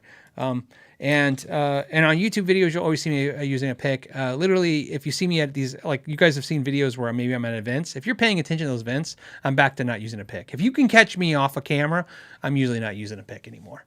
I like using a pick fine, but I'd rather just fingers. Okay. Joseph says, hey, Phil, do you have any experience with single coils in a Strat being able to be also in series? Okay. Something like my Baja Telly. I love the way the Baja Telly is wired up, by the way. So it sounds a bit like a humbucker. Yeah, of course. Yeah, you can do all. So I guess that's not really a question. It's more of a statement. Do I have an experience with it? Yeah. I mean, that's, yep. Yeah. Yes. But I guess core, maybe not to the point of your question, but interesting is, what do I think of it, or do I use it? And yes, and not really at the same time. Just depends. Because like I said, a lot of times I'll use a humbucker in the bridge, so it won't matter for stuff like that, but it's, I like it. But so, on a side note, the Baja Telly is one of my favorite Tellys that Fender did, and the way it sounds. And the only reason I don't own a Baja Telly is I just never really got used to that neck. It was really big. It's a really chunky neck. It's probably as chunky as the Richie Kotzen neck Telly. Those are probably the 2 thickest, like, hunk of wood necks I've ever played when it comes to Telly. And I don't hate them. They actually play great, but I didn't love them.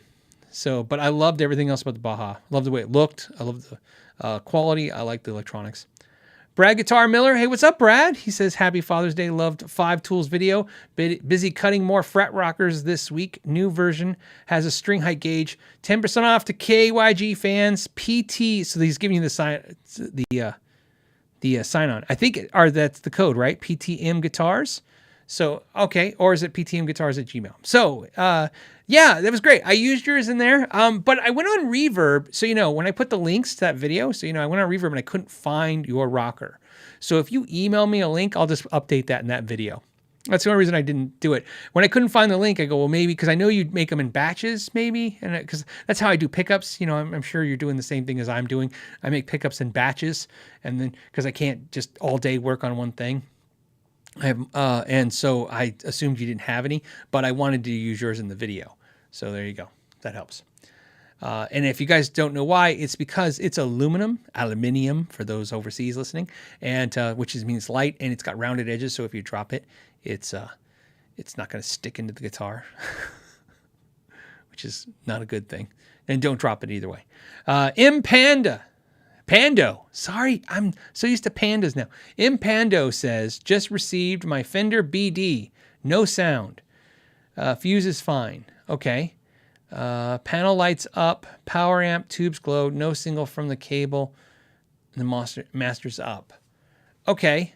So I'm assuming it's the Blues Deluxe's BD. Okay, so you got light. Well, you got a light. So when you say panel lights up, you mean the actual the lamp, the amp lamp. It's just the red light lamps up. Tubes are glowing, no signal. You definitely need to check to make sure it's connected into the right plug. Okay, I know you said you just received it. I'm assuming it's new. Could have been used.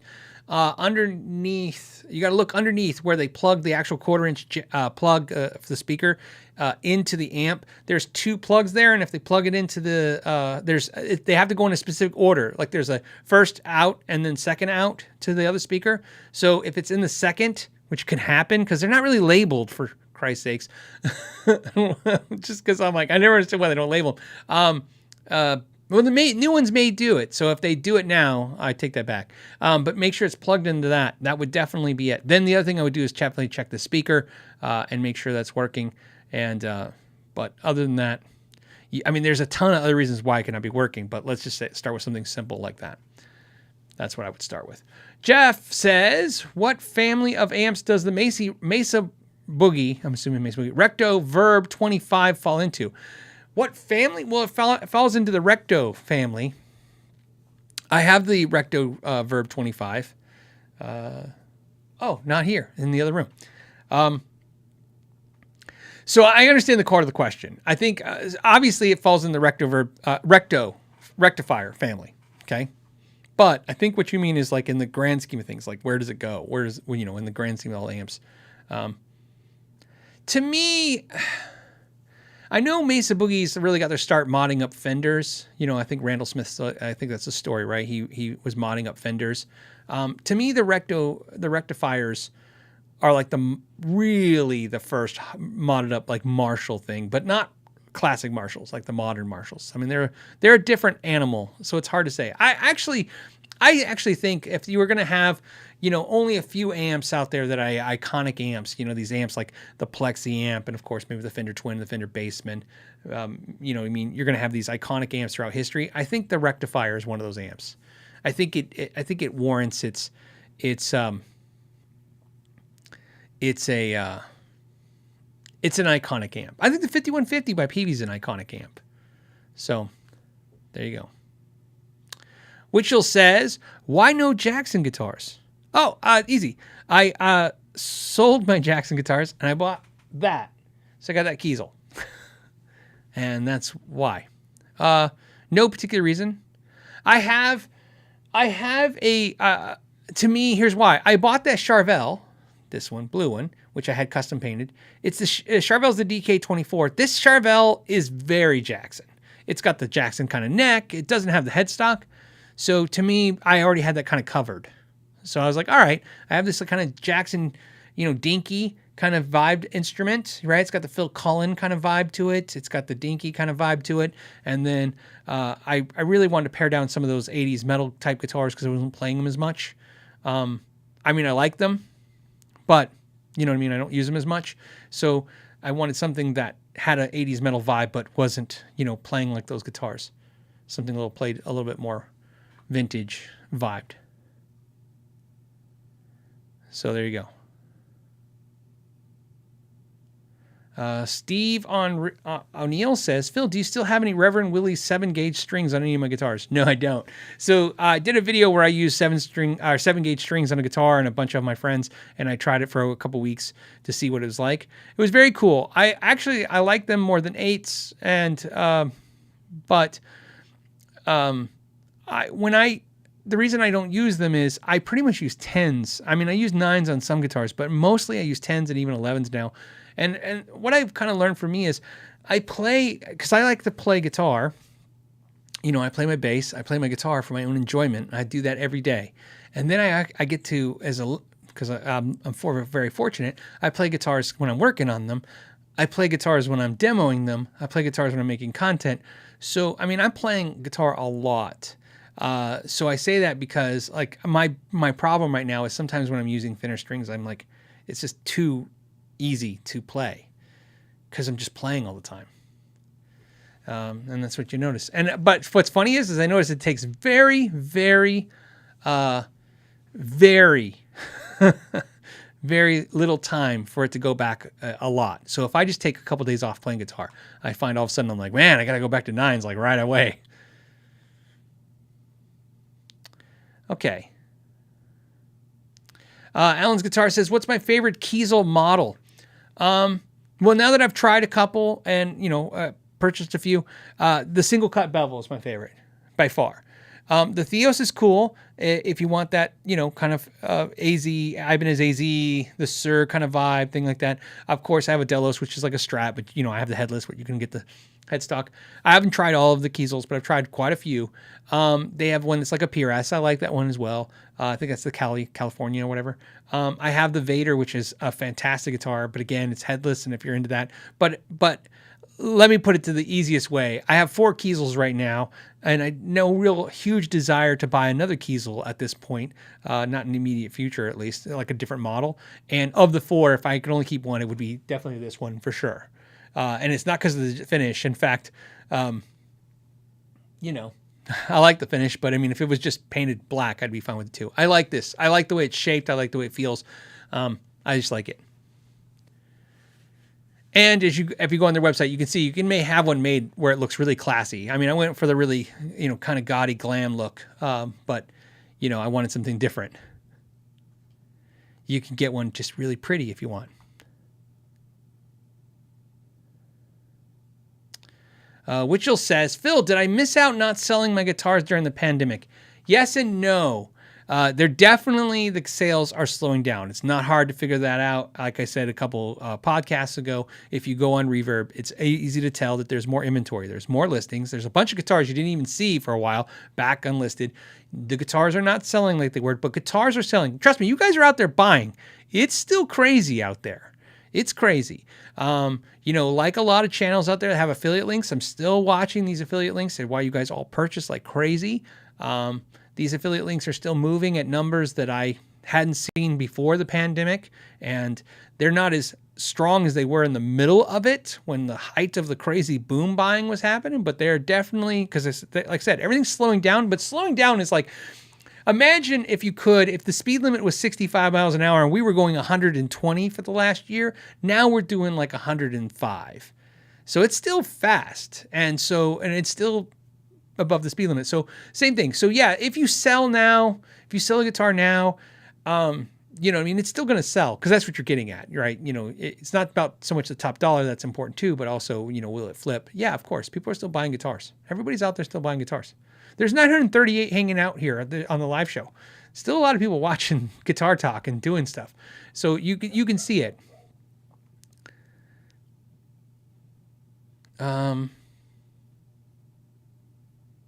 Okay, let me go back. And somebody asked me, I just want to get on a side step. Somebody asked me a couple weeks ago if, I said when sales are slowing down a little bit, they said, do you think that's because the inventory is still out?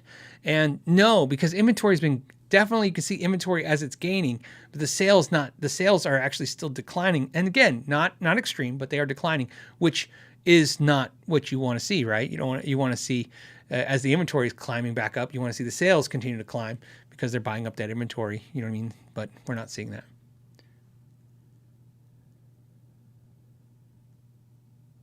Oh, Desert Doug says, what do I think of Sweetwater sending out an email saying that prices are going up? Look, I actually think that's a PSA, man. That's a public service announcement. If you are not aware of what's happening out there, again, we could talk about inflation, but we're not an economics channel. We could talk about all the things in the world going on. That's one conversation. We don't even have to have that conversation. Let's just have the guitar conversation. The guitar. In the guitar industry, there is a lot of things happening simultaneously.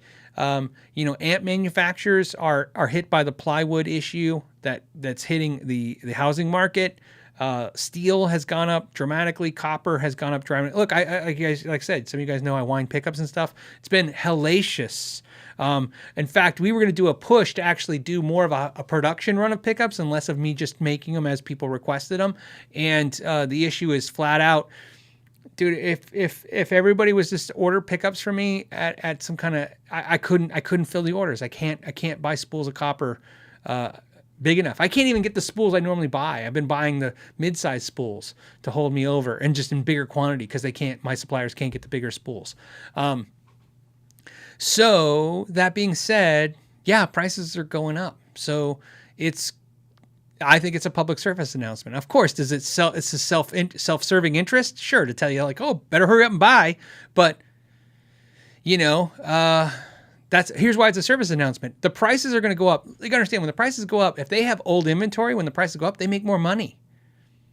Right? If you paid $700 for a guitar and the price is $1,000, and then next week that manufacturer raises the price up to $1,200, you get to still sell it for $1,200 now, even though you only paid $700. Of course, the next one you buy will kind of capsize that a little bit, but still, you know what I mean? So I think that was not only a smart move business-wise for them, again, self-serving interest. Again, I'm not saying they're saints out there. They are a business that sells us guitars.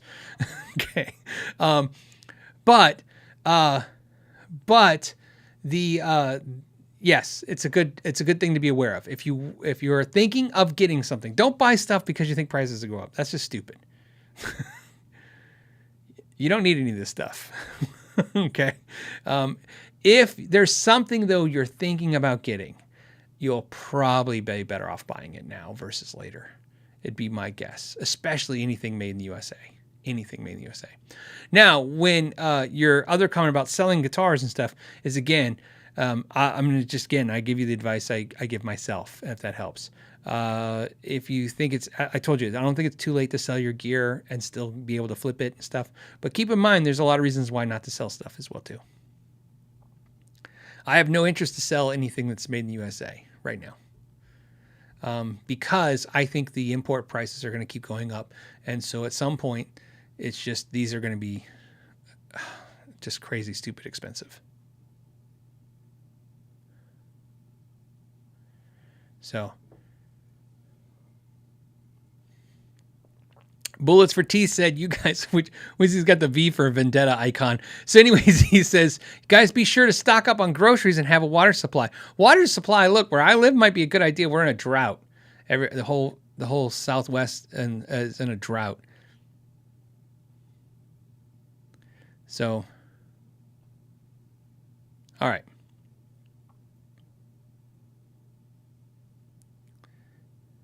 Okay.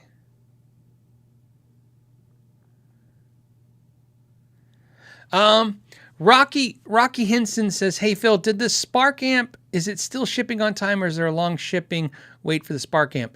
I don't know. My buddy Ralph just bought a Spark amp, and he bought the white pearl one because the wait time on the regular one was a little long. And he, I think when he bought the white pearl one, they told him it was going to take a month, and it came in about a week or 2 weeks. So, yeah, watch this. Daryl M says, my rep doesn't call me anymore from Sweetwater. Well, here's a little fun fact for you for Sweetwater. The reps generally call when they have downtime. So the reps, they work in a call center, of course, at Sweetwater. And so what happens is that dialer system, the system that routes you to them when you call in, is the same thing that can dial out, which is how they dial to you. They might manually dial. I don't think so. I'm sure they load accounts in and then outbound dial. But again, I don't know their system that well. I don't know what system they're running, but that's usually how it works. But what I do know is when they're sitting idle, in other words, when they're not handling customers, they have them outbound call. And that's when they're calling to say, hey, Phil, how's it going? You need any picks? How's life? You want some strings? How do you enjoy that last purchase? That's a conversation they have with you. That's why they're doing it. My guess is because they're probably handling nothing but orders like crazy. Look, Sweetwater's blowing up. If you don't know, it's blowing up at how crazy busy it is. They're taking over. It's insane, their growth. So doesn't take a gear aficionado or anybody with a YouTube channel to figure that out. You guys should all be aware of that too. That's why think of this. I said this before. If Fender and Gibson wanted to, is my belief, if they wanted to, they could dominate YouTube gear community. They could make it to where every YouTuber is like, brought to you by Gibson, brought to you by Fender. Every video would be annoying as hell, right? With if they wanted to, because their budgets are big enough to where they could just go, okay, let's take these, there's probably 500 guitar channels. They could take 500 guitar channels and just be like, okay, we'll do sponsored content across all of them and just literally pound everybody into the dirt. They could do what they want. Same with the retailers. If Guitar Center or Sam Ash, Musician's Friend, which is Guitar Center, or AMS or Sweetwater wanted to, they could just dominate this entire platform with their advertising. Not only just in YouTubers and getting sponsored videos, but all those sponsored ads you see on Instagram and YouTube and all that stuff. And Sweetwater, to me, in my opinion, is the one that's already doing that the most now. They're out there pushing. Obviously, think about this. I did a guitar collection video where I talked about all my guitars, and Sweetwater sponsored that video. They're the ones that reached out and said, hey, why don't you do a collection video? That sounds fun, and we'll sponsor it. They sponsored a video. Obviously, all those guitars, Kiesels aren't even sold at Sweetwater. They didn't say anything. They didn't. Obviously, I wouldn't have done it if they gave me parameters because I wasn't interested in that. But they gave me no parameters. Just do whatever I want, and just all they wanted was me to say, hey, everybody, this is sponsored by Sweetwater. And then you hear their name, and then you remember, oh yeah, it's been a while since I bought something. I guess, I don't know.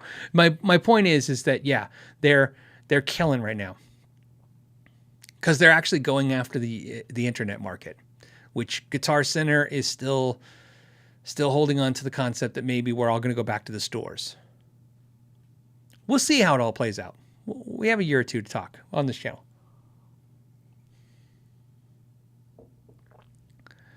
Okay.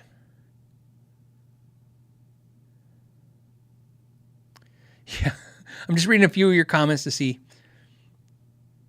Alan's Guitar says Kiesel raising prices too. The rumor, and this is just a rumor, and it came from you guys, not from Kiesel. The rumor from you guys, and it was in the comments, was in July there's supposed to be. Somebody said Jeff had mentioned in a live stream Facebooky thing that July there might be a price increase.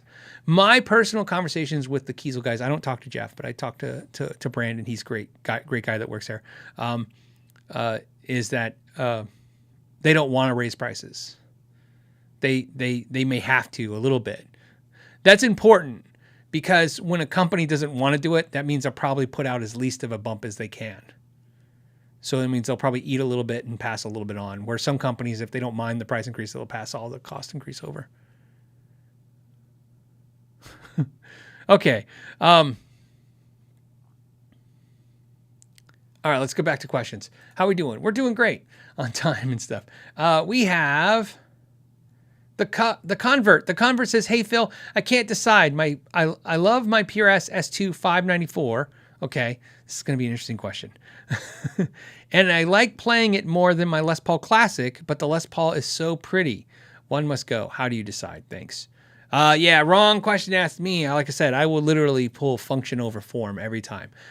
If I have a guitar that plays great and it sounds great and I like it, it's just look, my favorite guitar, as you know, my favorite guitar that I've had forever is the Mira.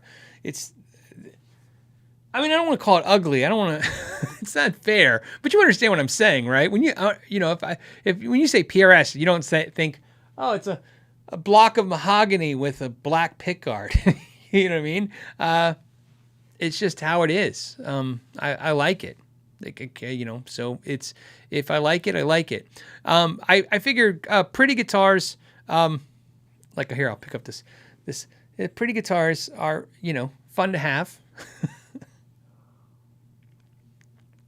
And you play them, but I'll always play the one that plays better, sounds better. The John, this is one of the signs again. John Own 8 can't play any ruddy. I've done this one before, I remember. It says, thoughts about Mesa Boogie John Petrucci's 2C, John Petrucci's signature amp. Geez, say that twice as fast.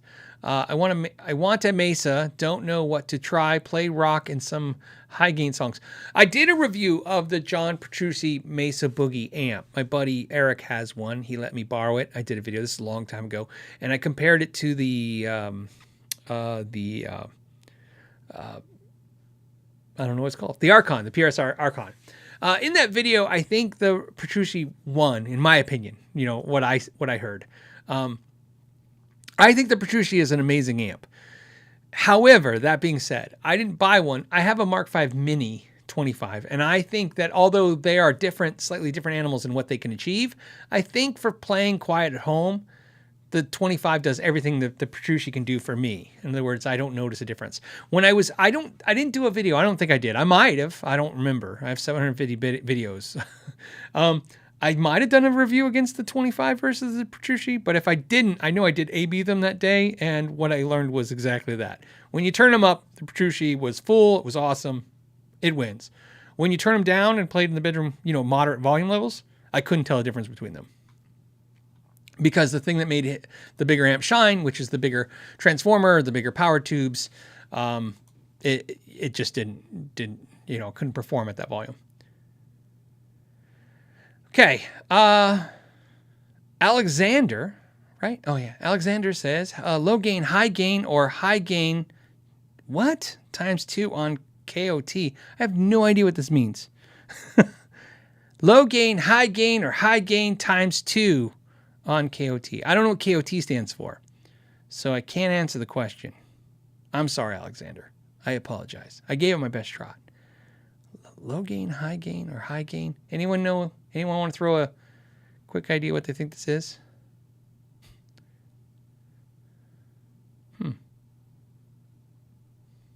Nope. Okay, we got to go. Then we got to keep moving. That's how it works. But if I can figure it out, we'll answer it next week, buddy. That way we don't suck up too much time here. If you want to email me at pmcnight7 and a little more in depth, I'll make sure to bring it up next week. Frederick says, is 15 watts tube loud enough to gig with a Fender Princeton, for example? So here's what I learned doing a video. I did a 2 video series a while back, which is we did a shootout with 10, I think it was 10, it might have been 20 different mini amplifier heads with a live band. What I did was I let them, I let the band play. I filmed it all with my phone, no fancy cameras, definitely no fancy microphones.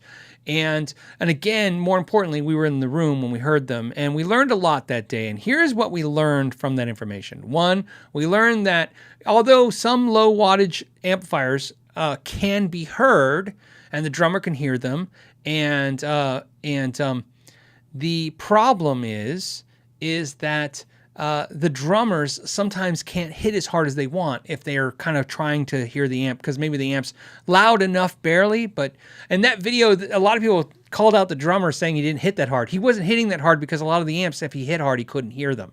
So when somebody said, "Oh yeah, you could," we use like the Marshall Class 5, which is a 5-watt amp, that was loud enough to where they could play. They played songs, but the drummer couldn't hit hard. So, but here's what's interesting. Here's the thing we learned from that. The wattage never mattered. So wattage is just not enough of a factor to figure that out. What really mattered was the quality of the transformer. All the amps, when you watch that video, if you look at all the amps, you can tell. Everything you hear in that video, because of the cell phone, the way the cell phones record, is what we heard in that room. It was identical.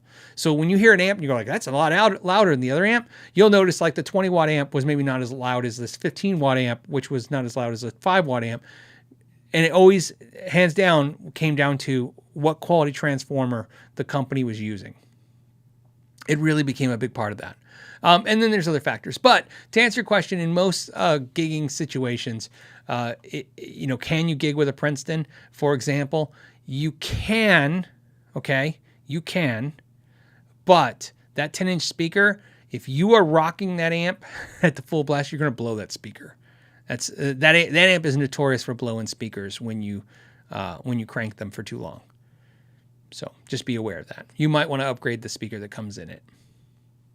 I haven't. I have mine stock on my 68, but I only play that amp if I know everybody's going to be playing at a moderate volume level. If I think everybody's going to play a little louder, I'll bring something more like a 20 or 25 watt amp.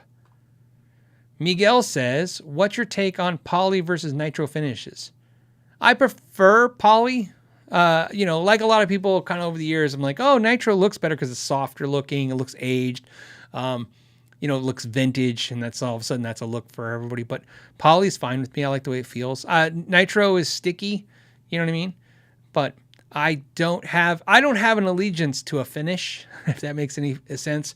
In other words, a finish doesn't make me or buy or not buy a guitar. I own guitars, like my Gibsons are nitro, my new PRSs are nitro, my old ones are basically a poly type finish. I could care less. Like I said, my Mira, my main one is a nitro finish. Sometimes some nitro finishes get a little sticky for me and I don't like them. But and if a guitar has no finish, like unfinished, like that Framus behind me, this wood one, there's no finish on that. There's no candied poly or nitro finish on it.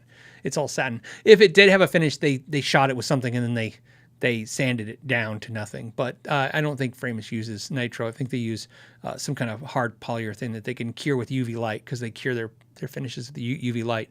But no preference whatsoever.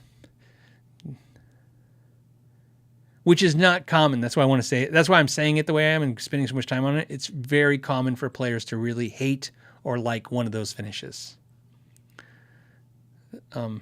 There's a lot of builders I know that think that nitro should go away. Texas Toast is one of those. They have a great video on why they don't like nitro finishes. It's a great video. But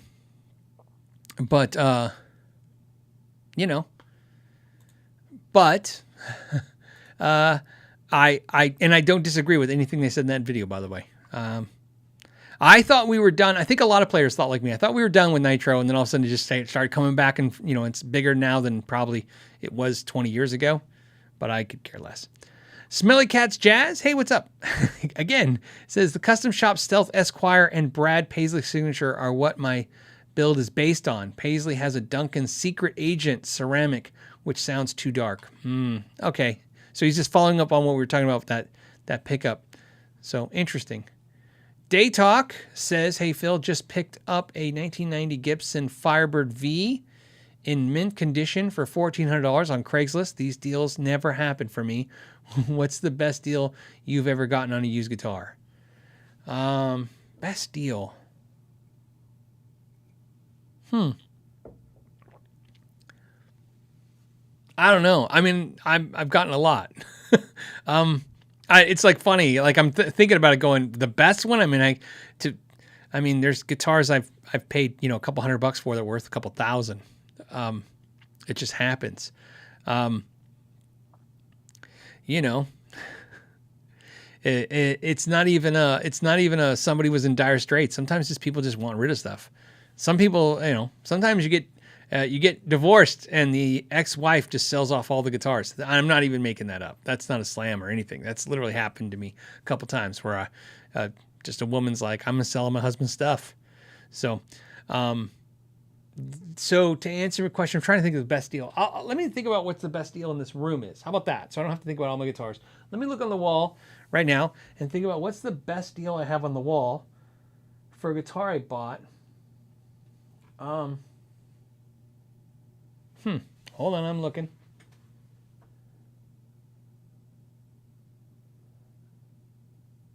I like my S2, and that was 17 new, and I paid $7 for it, brand new, not even used. That was just a deal. They they were clearancing out these colors, and I got one for $700. That's a really good deal. At least it feels like a good deal. I guess that's what I'm thinking about. I don't know. Okay, Michael says, coffee money. Oh, I got to drink coffee. Carpe coffee. Coffee money. Thank you, Michael. I appreciate that. Whoops, if I don't hit the mic. Okay, the Drunken Scoundrel says, new guitar day for my birthday. Happy birthday, by the way. Tajima T635, bought as a mod platform, doesn't need it. Yep, a lot of Tajimas are great. Plays like an 89 Strat plus sub $400. Have a dad's day beer on me. I will. Thank you, buddy. Yeah, I still like the Tajima stuff. I've had really great luck with it. Since talking about it on the channel over the years, a lot of you have bought them, and I would definitely say the majority of you, 9 out of 10, have had a great experience, and I've had not one person, but 1 out of 10 of you have basically emailed me and saying, oh, this is what was wrong, or I had this problem. But overall, great experiences overall, so it's really good. You can usually tell if I get bad feedback from you guys after I do a video on a brand, you kind of notice that brand never pops back up again. That stuff really upsets the crap out of me. It's I think I know that's why when you guys watch YouTube channels, you have this kind of paranoia about the honesty level. Look, I have paranoia with the companies I deal with. Every time I deal with a company, I'm really concerned about whether or not they're being honest with me, and then therefore, am I being honest with you? And so I know there's always some apprehension there. I think that's obviously very logical, right? That's why I say things in the videos like, they sent this to me and I think this time they set it up. I've had companies flat out be very pissed off at me for saying that, by the way. I've had companies send me emails, not companies send me emails saying, I really wish you wouldn't have said in the video, we set this up extra for you, because we didn't. And I always send the same thing to them. I really apologize, but that's how I feel. I kind of feel like, look, I work on guitars. That doesn't make me an expert by any means. It just makes me, I have a job and I know how to do it. But doing that job, I have touched enough guitars and worked on them over the years you get a vibe for when a factory does something and when somebody like me, aftermarket, a technician, does something. It's just a little bit difference in the finesse and the feel of the way the guitar has been treated. Because of the time frame on it. very rarely have I, well, not rarely, I've never seen it. I've never seen anyone in a factory take as long to do something on a guitar as a technician does. Like our, you know, if you want to call it a luthier for your local shop or your guitar tech, they, you know, for me, I can spend 2 hours on a fret job and it's cost feasible to me. You know what I mean? If I charge $150 for something and it takes me 2 hours to do it, I'm fine with that, you know, right? A manufacturer would have a meltdown if you spent 2 hours doing fret work on a guitar. They want, unless you're a custom shop. You know what I mean? Custom shops for sure, but definitely not a fast production guitar. So that being said, when I get a vibe, like, in other words, when I do a guitar and I go, man, it was really great, and I was really impressed, and then all of a sudden the emails start slowly coming over the next couple weeks, like, I got one, Phil, after I watch your video, and it's not that great. And I go, okay, well, that guy could be in a bad mood. And then you get another one, It doesn't take very long before you're like, okay, this isn't what, this isn't what I want to portray. So I tell you that because, like I said, I think if you're watching hanging out on the podcast, I'm going to assume you're a little bit of a fan of the channel. If you're a fan of the channel, I'm not hard to figure out. If I bought it, I like it. If it was sent to the channel, it's interesting. And if I keep it, maybe I really like it. But if you see it multiple times on the channel, it's probably because I'm noticing it's doing well with you guys, either for viewership or for your experiences have been good. And if you see it once and you never see it again, it's usually a fast tell that something went seriously wrong. Because in my experience on my channel is, if I like it or you like it, I'll have it back on the channel. And if a company liked what I did, they would want it back on the channel as well. So it's very rarely the company is not. You guys are all guitar freaks. That's why you hang out with me every Friday. Because you're guitar freaks, you guys tend to, when I make content, like a lot of channels, I make content, you guys tend to buy stuff. When you buy stuff, that makes the companies very happy. Whether they sponsor or didn't sponsor a video, it doesn't seem to matter. Obviously, they're happy that you guys reacted. My point is that very rarely, if you I don't see a company back on the channel, it's not because of them. It's usually because of me.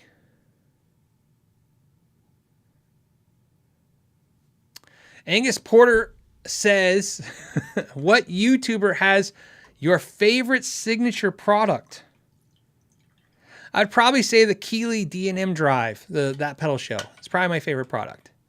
That's tough because I want to be clear. I don't see Ola England Solar guitars as a YouTuber signature product. I see that as a brand he owns. Does it make sense? So I'm just saying that. That's why I'm not saying his guitar.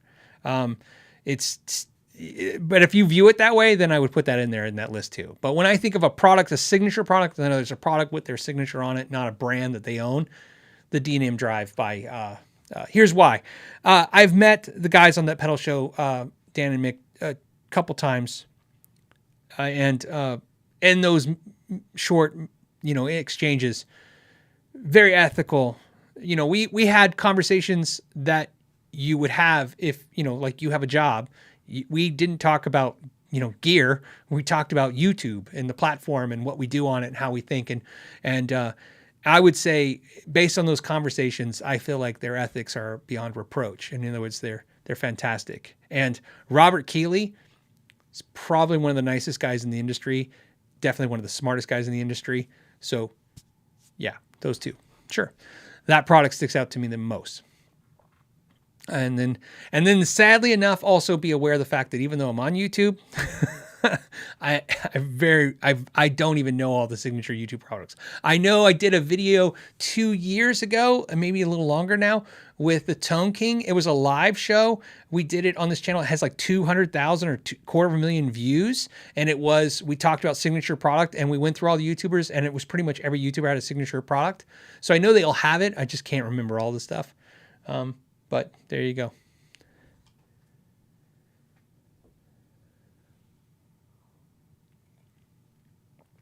Like I said, isn't it creepy when I just go quiet for a second? Okay. I think I got a response from Alexander, so let me make sure. So we can hit that this week instead of work. Thank you, Alexander. It sucks you had to do two super chats, man, but I understand. I will come back if I'm skipping over. I'm going to come back. He says, Alexander, Phil, KOT, analog king of tone overdrive pedal. Okay, so the question is, low gain, high gain, or high gain times 2 on the King of Tone. I'm the wrong. I don't know. Again, it sucks that you did two super chats for this, but this is the answer I can give you. I had a King of Tone pedal. I bought it when no one seemed to care about them. I got it because it was like, oh, there's this pedal called the King of Tone, and I got it, and I really liked it. I don't remember what setting on it I liked. I just remember that when the price on it skyrocketed to stupidness, because that's what everything does, right? And again, if you want one and you want to pay that, you're great. I liked it. I didn't love it. If I like it, now it's worth 3 times what I paid for it, then it's not sitting in a Tupperware. Like I said before when I said it last week, if I'm not using something, it goes. So on that pedal, what I did was I sold it for 3 times, maybe more than what I paid for it, took some of the money, and I have the Prince of Tone now. And all I know is this. I know the Prince of Tone doesn't have one of the sounds on the bigger pedal, but it's not the sound I liked. The one I liked is the one that's on the Prince of Tone, so I still have the Prince of Tone. And I haven't looked up to see what the Prince of Tone is. I bet you they're probably stupid too right now. I bet you. I think I paid $129 for my Prince of Tone, so give you a reference of timeline on this. I may have paid $150 for it, but I think I paid $129 for the Prince of Tone. Because I remember when I bought the Prince of Tone, you couldn't give the Prince of Tone away. Everybody wanted the King of Tone. So I sold the King of Tone, and then I did it that way. So, I also did that with my Zen Drive. If you guys remember my channel early on, I had a Hermedia Zen Drive. And again, the prices on that went super crazy. So I sold the Zen Drive. And in that case, what I did was I bought the Love Pedal Edition Zen Drive. You could argue that it's not as good. It's 90% there. I literally, I took my Zen Drive, I sold it, bought the Love Pedal Zen Drive, which looks identical and looks like all components wise. And the way that worked out was, I have that pedal for free plus $100 in my pocket. Because if you take what I spent for the first one, then I made the profit, then I bought that one. Yeah. So it was a question of, do I want the original Zen Drive or do I want a Zen Drive that I didn't pay anything for and some money back in my pocket? So that's what I did. Because like I said, I don't, there's some core product, like all of you. There's a guitar, there's a couple pedals, a couple amps, couple being very small that I absolutely love and adore and I use all the time. After that, everything's just a luxury at this point. I've been working hard. I own my own business and I make money and I buy stuff with it. And I like, doing stuff. But again, I'm not going to let any of this stuff break me.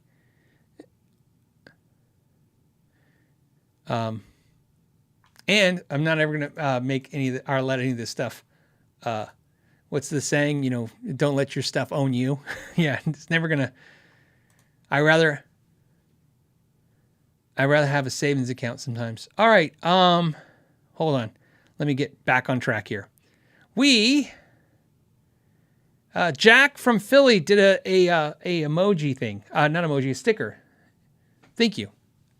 I like the stickers. Actually, I don't know what it is. I like them. I just wish they would make them bigger. It's just they're really tiny. Enrico says, Mark Agnesi is Ryan Seacrest for guitar boomers. Okay, let's see where this goes. How do you think Gibson can do a better job grabbing younger market share to focus on the good old days? Okay, so when it comes to Gibson and marketing, I hate to say it, I think they're the best at it. They're one of the best at it. There's so many things we could critique on Gibson. You know what I mean? Of course, do they make a weird video? Do they run over some guitars? We can hash up all the crap that's been, but all of that being said, first of all, think about this. I think a ton of companies right now, if we were, let me give you a rhetorical question. Imagine if Paul Reed Smith or Ormsby or Friedman. I'm trying to think of some brands that are good brands out there. I don't know. Let me look around. Kiesel had the exact history in the last 3 years as Gibson, where they did all those things, and some of them have done some things like this. But we're talking about Gibson's history, the last couple of years. They would be all gone. Like Gibson's somehow I don't want to say bulletproof. Gibson's like the Jason Voorhees of guitar companies. It's just no matter how many times you kill him at the end of the movie, the next movie is like, I'm back. I'm Gibson. Everything's fine. Don't worry about the bankruptcy. Oh, that hole. We ran over some guitars. Oh, did we leave all our really important memorabilia in the old factory when we left? Oh, whoops. Like all that stuff they did. It's like everybody just goes, eh. So to answer your question, I don't really look at them as, man, look at them messing up. I think even them messing up, they seem to come back just as strong. When I look at new models popping out, think of this. One of the first things we talk about on the show today is the Alex Lifeson model. I understand that Rush has been around for a long time. He's not the younger grab market, but they have all the younger grab market. They have all these artists. Look, I know Gibson's doing a good job because of the fact that a lot of times when they're announcing the new artist, I'm like, I don't know who that artist is. So then I Google it and then it's in a band and I don't know who that band is. And guess what? That's probably the right artist and band to get. You know what I mean? Because, yeah, I'm not hip. In fact, when I was young, I wouldn't know who was cool at that time. I wasn't cool when I was young. So definitely not cool now that I'm old. So that all being said, I think they are doing all the stuff right. Because their definitely numbers show it. They're killing right now. They're doing all the things that they can do. I don't know. Could they do it better? Hell yeah. Would I love it if they did? Yes. But man, have they pulled it? They pulled a miracle as far as I'm concerned. So there you go. But to kind of stay with your question, yeah, I get what you're saying, and you gotta understand, Gibson wasn't a young market when there was a young market. You know what I mean? Gibson hasn't been the youth market since probably the 70s. Same with Fender. You know what I mean? You know, there's a reason why Fender and Gibson were dying in the late 80s, and all the younger people were buying Kramer and Ibanez and BC Rich and all that stuff. I mean, you know what I mean? These companies have never, they get the youth market because they get the iconic musicians, and that's really, let's just go down that road. That makes more sense. What Gibson's got is better, and Fender too. That's why they're the two biggies. What they have is better than the youth market. They have the icon market.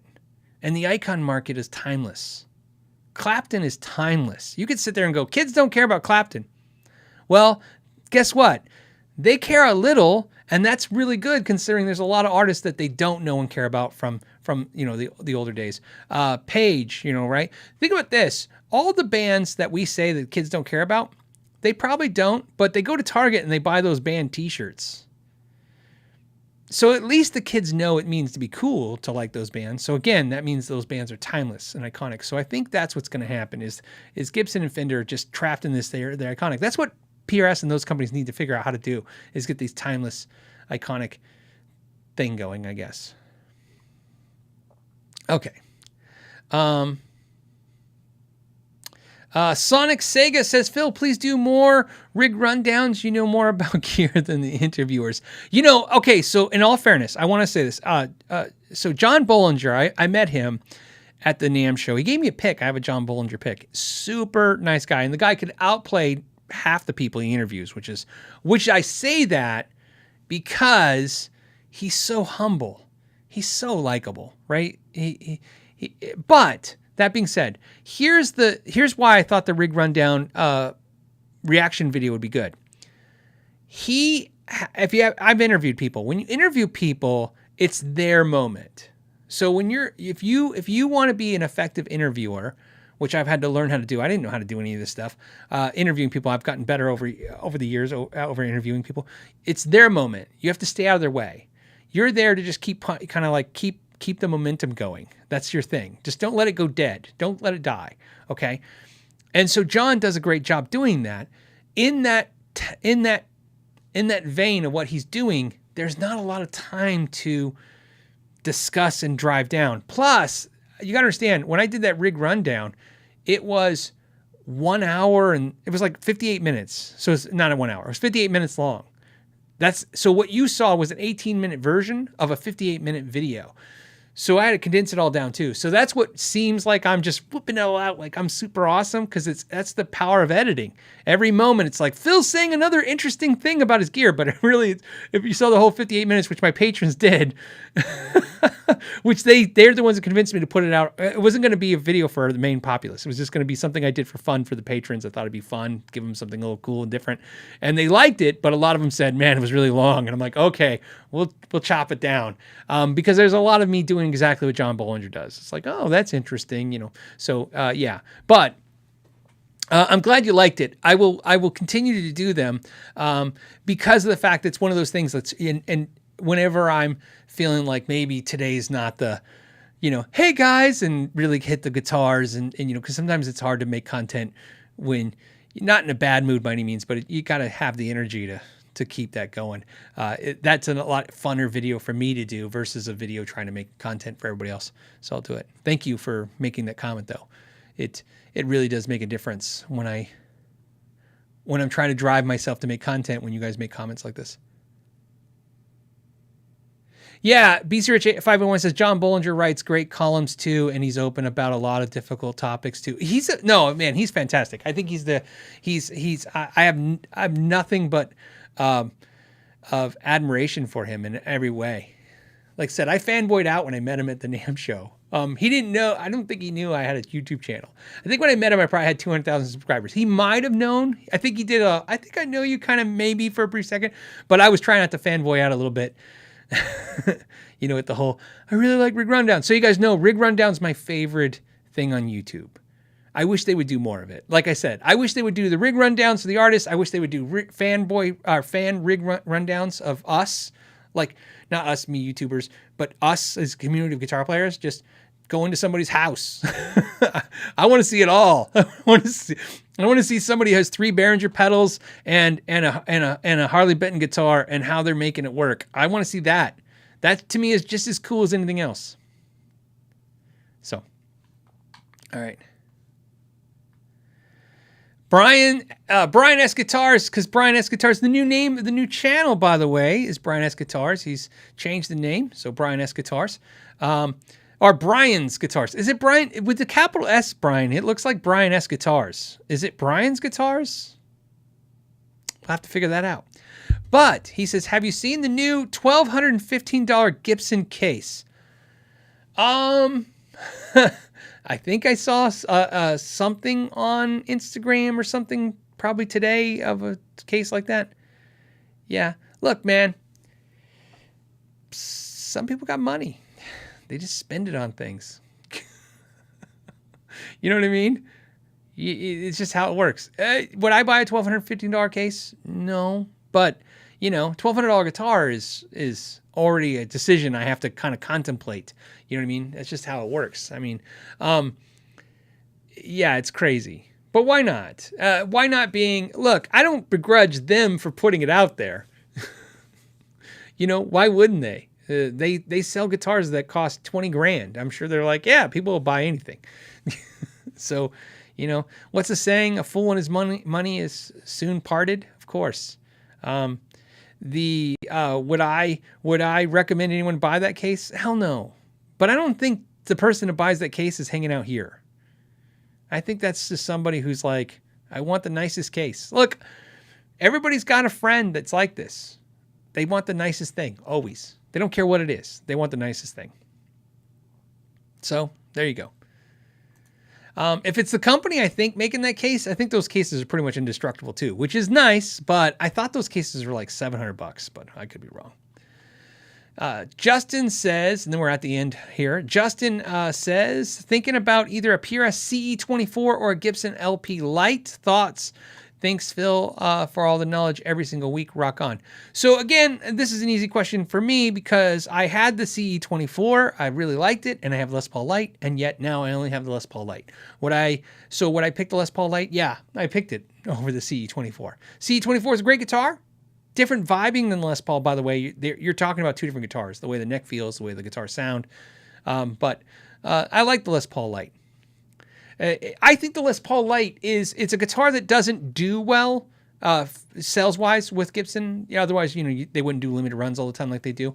And because of that, what's nice about it is if you buy it, it's something unique to have as well. So it's right now they're still making them, or they still have them, I guess, on AMS and all that stuff. But soon, they'll stop, and then you guys see old ones all the time. Then you'll have something unique, which is cool. So that's what I would pick because that's what I picked. Lefty Picker. Hey, I'm going to assume you're left-handed. Lefty Picker says, love the channel, Phil. I have a 2020 Gibson Les Paul Classic, and the frets oxidize quickly, even if it hasn't been played, which is fine because that's actually part of the problem. Lives in its case. Any ideas? Well, I'm going to assume you didn't say where you live. Where I live, that would never happen. It's 10% humidity max in a house. So there's no way that the moisture is in the case. You could live in a very moist climate, and that's pretty much what it's going to do. That nickel is just going to oxidize. It's just what it does. But what I would recommend, maybe a dehumidifier, maybe something like that. But you definitely need something. It's definitely a moisture problem. The other thing is you might want to look at your case. Maybe your case is not sealing correctly. So think about that. The other thing you can do really easy is this. Believe it or not, just like how you would take a sponge and soak it in water and then stick it in a Ziploc bag and poke some holes and throw it in a case. That's like a makeshift humidifier. If you ever had to make one, I have to make them all the time. Sometimes customers have guitars and they don't have a humidifier and they need one. So I buy sponges in bulk, soak them in water, throw them in bags, poke holes, throw them in the cases. It works fine. You just have to do the opposite. Just put a sponge in the case. A dry sponge. Remember, a sponge is a humidifier when it's wet, and it's a dehumidifier when it's not. So I'd throw that in your case. And that may not solve the problem, but it'll help the problem. The other thing is you also want to understand that once you have oxidation on those frets, you want to clean them. You could use steel wool. You can use some 3M paper, which I've done videos on polishing your frets. That video on polishing frets, all the methods. I personally, if you brought me your guitar, I would use steel wool. I would tape up your pickups, tape up everything, and just do steel wool because it's really effective and it's super cheap. And I can, use what you feel most comfortable with. However, what I was going to tell you was clean them very, very well, because that's also going to be part of the problem too. You can understand that stuff is, if it's not cleaned really well, it's going to come back no matter what you do. It's kind of, it kind of captures the moisture again. If you have a little crud on your frets, the moisture kind of goes to that, and then it kind of starts the problem again. So clean them and then put a dry sponge in there. And that's my limited information on the fact that I live in the opposite. Wherever you live, I live in the opposite place you live. You could also move to Arizona. That would also make that problem go away real freaking quick. It's so hot here that the other day my friend said they went to wash their car and they couldn't vacuum it because the vacuums couldn't run because it was too hot. So the place told her no vacuuming today. I've never heard that one before, but it was hot that day. It was like 118. Doug says, great show, Philip. Have a drink on me. All right, we're going to get drunk. That's how this is going to work. The best from England. Thank you, buddy. I appreciate that. I'll have a pint on you. Enrico says, buy an Evertune already. I haven't bought the Evertune, but I am ready. I have it all figured out. So the reason I haven't bought it is I made this mistake earlier this year where I bought like 8 guitars. And then you guys were, where's that video? Where's that video? Well, here's the problem. I can't get to a guitar until I finish a video. So I have some videos I'm finishing up. And as I get closer to the halfway mark where I am on those, I want it to arrive so that I can basically knock it out in a week or two after I get it here. So yes, that's the plan. It's on its way. Not on its way, but the plan is being executed. Joe says, hey, Phil, single coil neck, low output, and a humbucker bridge, low output guitar. In the clean channel, is it possible to get the output single exactly the same? Yes. So yeah, the core of this question is, can you get a lower output humbucker and a low output single coil to equalize in the way that they sound with the guitar? Yes. There's still going to be an issue with the low end response. It's really where the single coil is just not going to be able to create a lot of low end. So you might perceive a volume dip, but it's not volume. It's low end frequency. It's thinning down, so in other words, let me put it this way. If you were in a band and you were playing and you switch the neck pickup, the audience would still hear you. Everybody would hear you. It just thins down. In your room, if you're doing it, it's going to feel like the volume dropped on you. So a lot of times that's really what's happening. So something to think about with that. But yeah, it's possible. You didn't ask for a suggestion, but the other thing is you have to adjust the heights on those two pickups as well. The thing you have to do, the only thing you don't want to do is don't focus on like, okay, so I want this humbucker and single coil to be the same, so I'm going to use a lower output humbucker and a high output single coil. That will not do what you think it does. It's not always how it works. You want to look at, if you want them to be matched really well, try to go and figure out, like when you go on their websites of guitar pickups, when they show you the EQ graphs, try to find things that the graphs are more lined up. That EQ response being equalized will be more powerful than the actual, what you perceive as volume response. James Anderson did a super chat for no reason, and then hold on.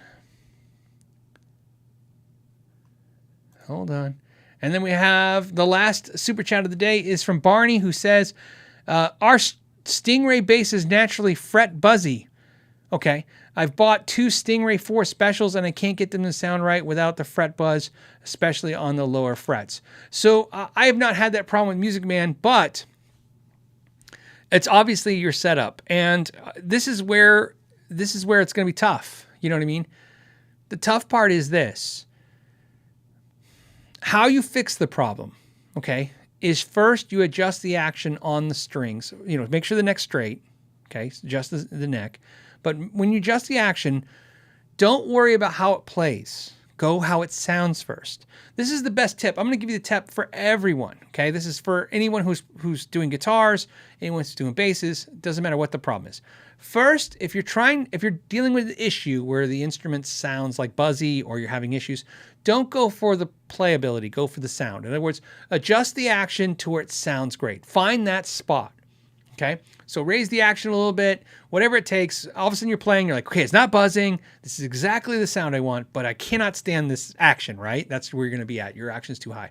Now your focus is, now that you feel that you have a very good setup in the way it sounds and everything is fine, now slowly and very, very small increments, lower the action on, let's say, a string like low E string, bring it down a little bit, tune it up, no buzz.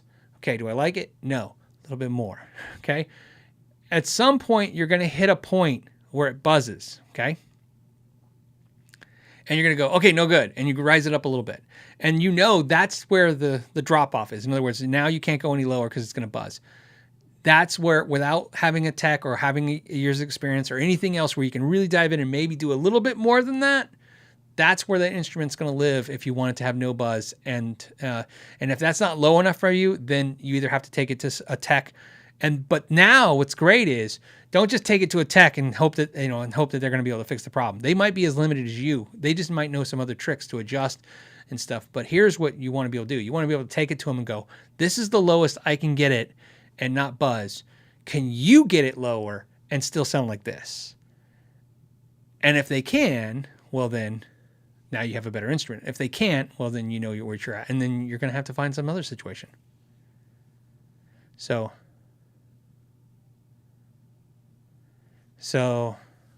okay. I hope that helps.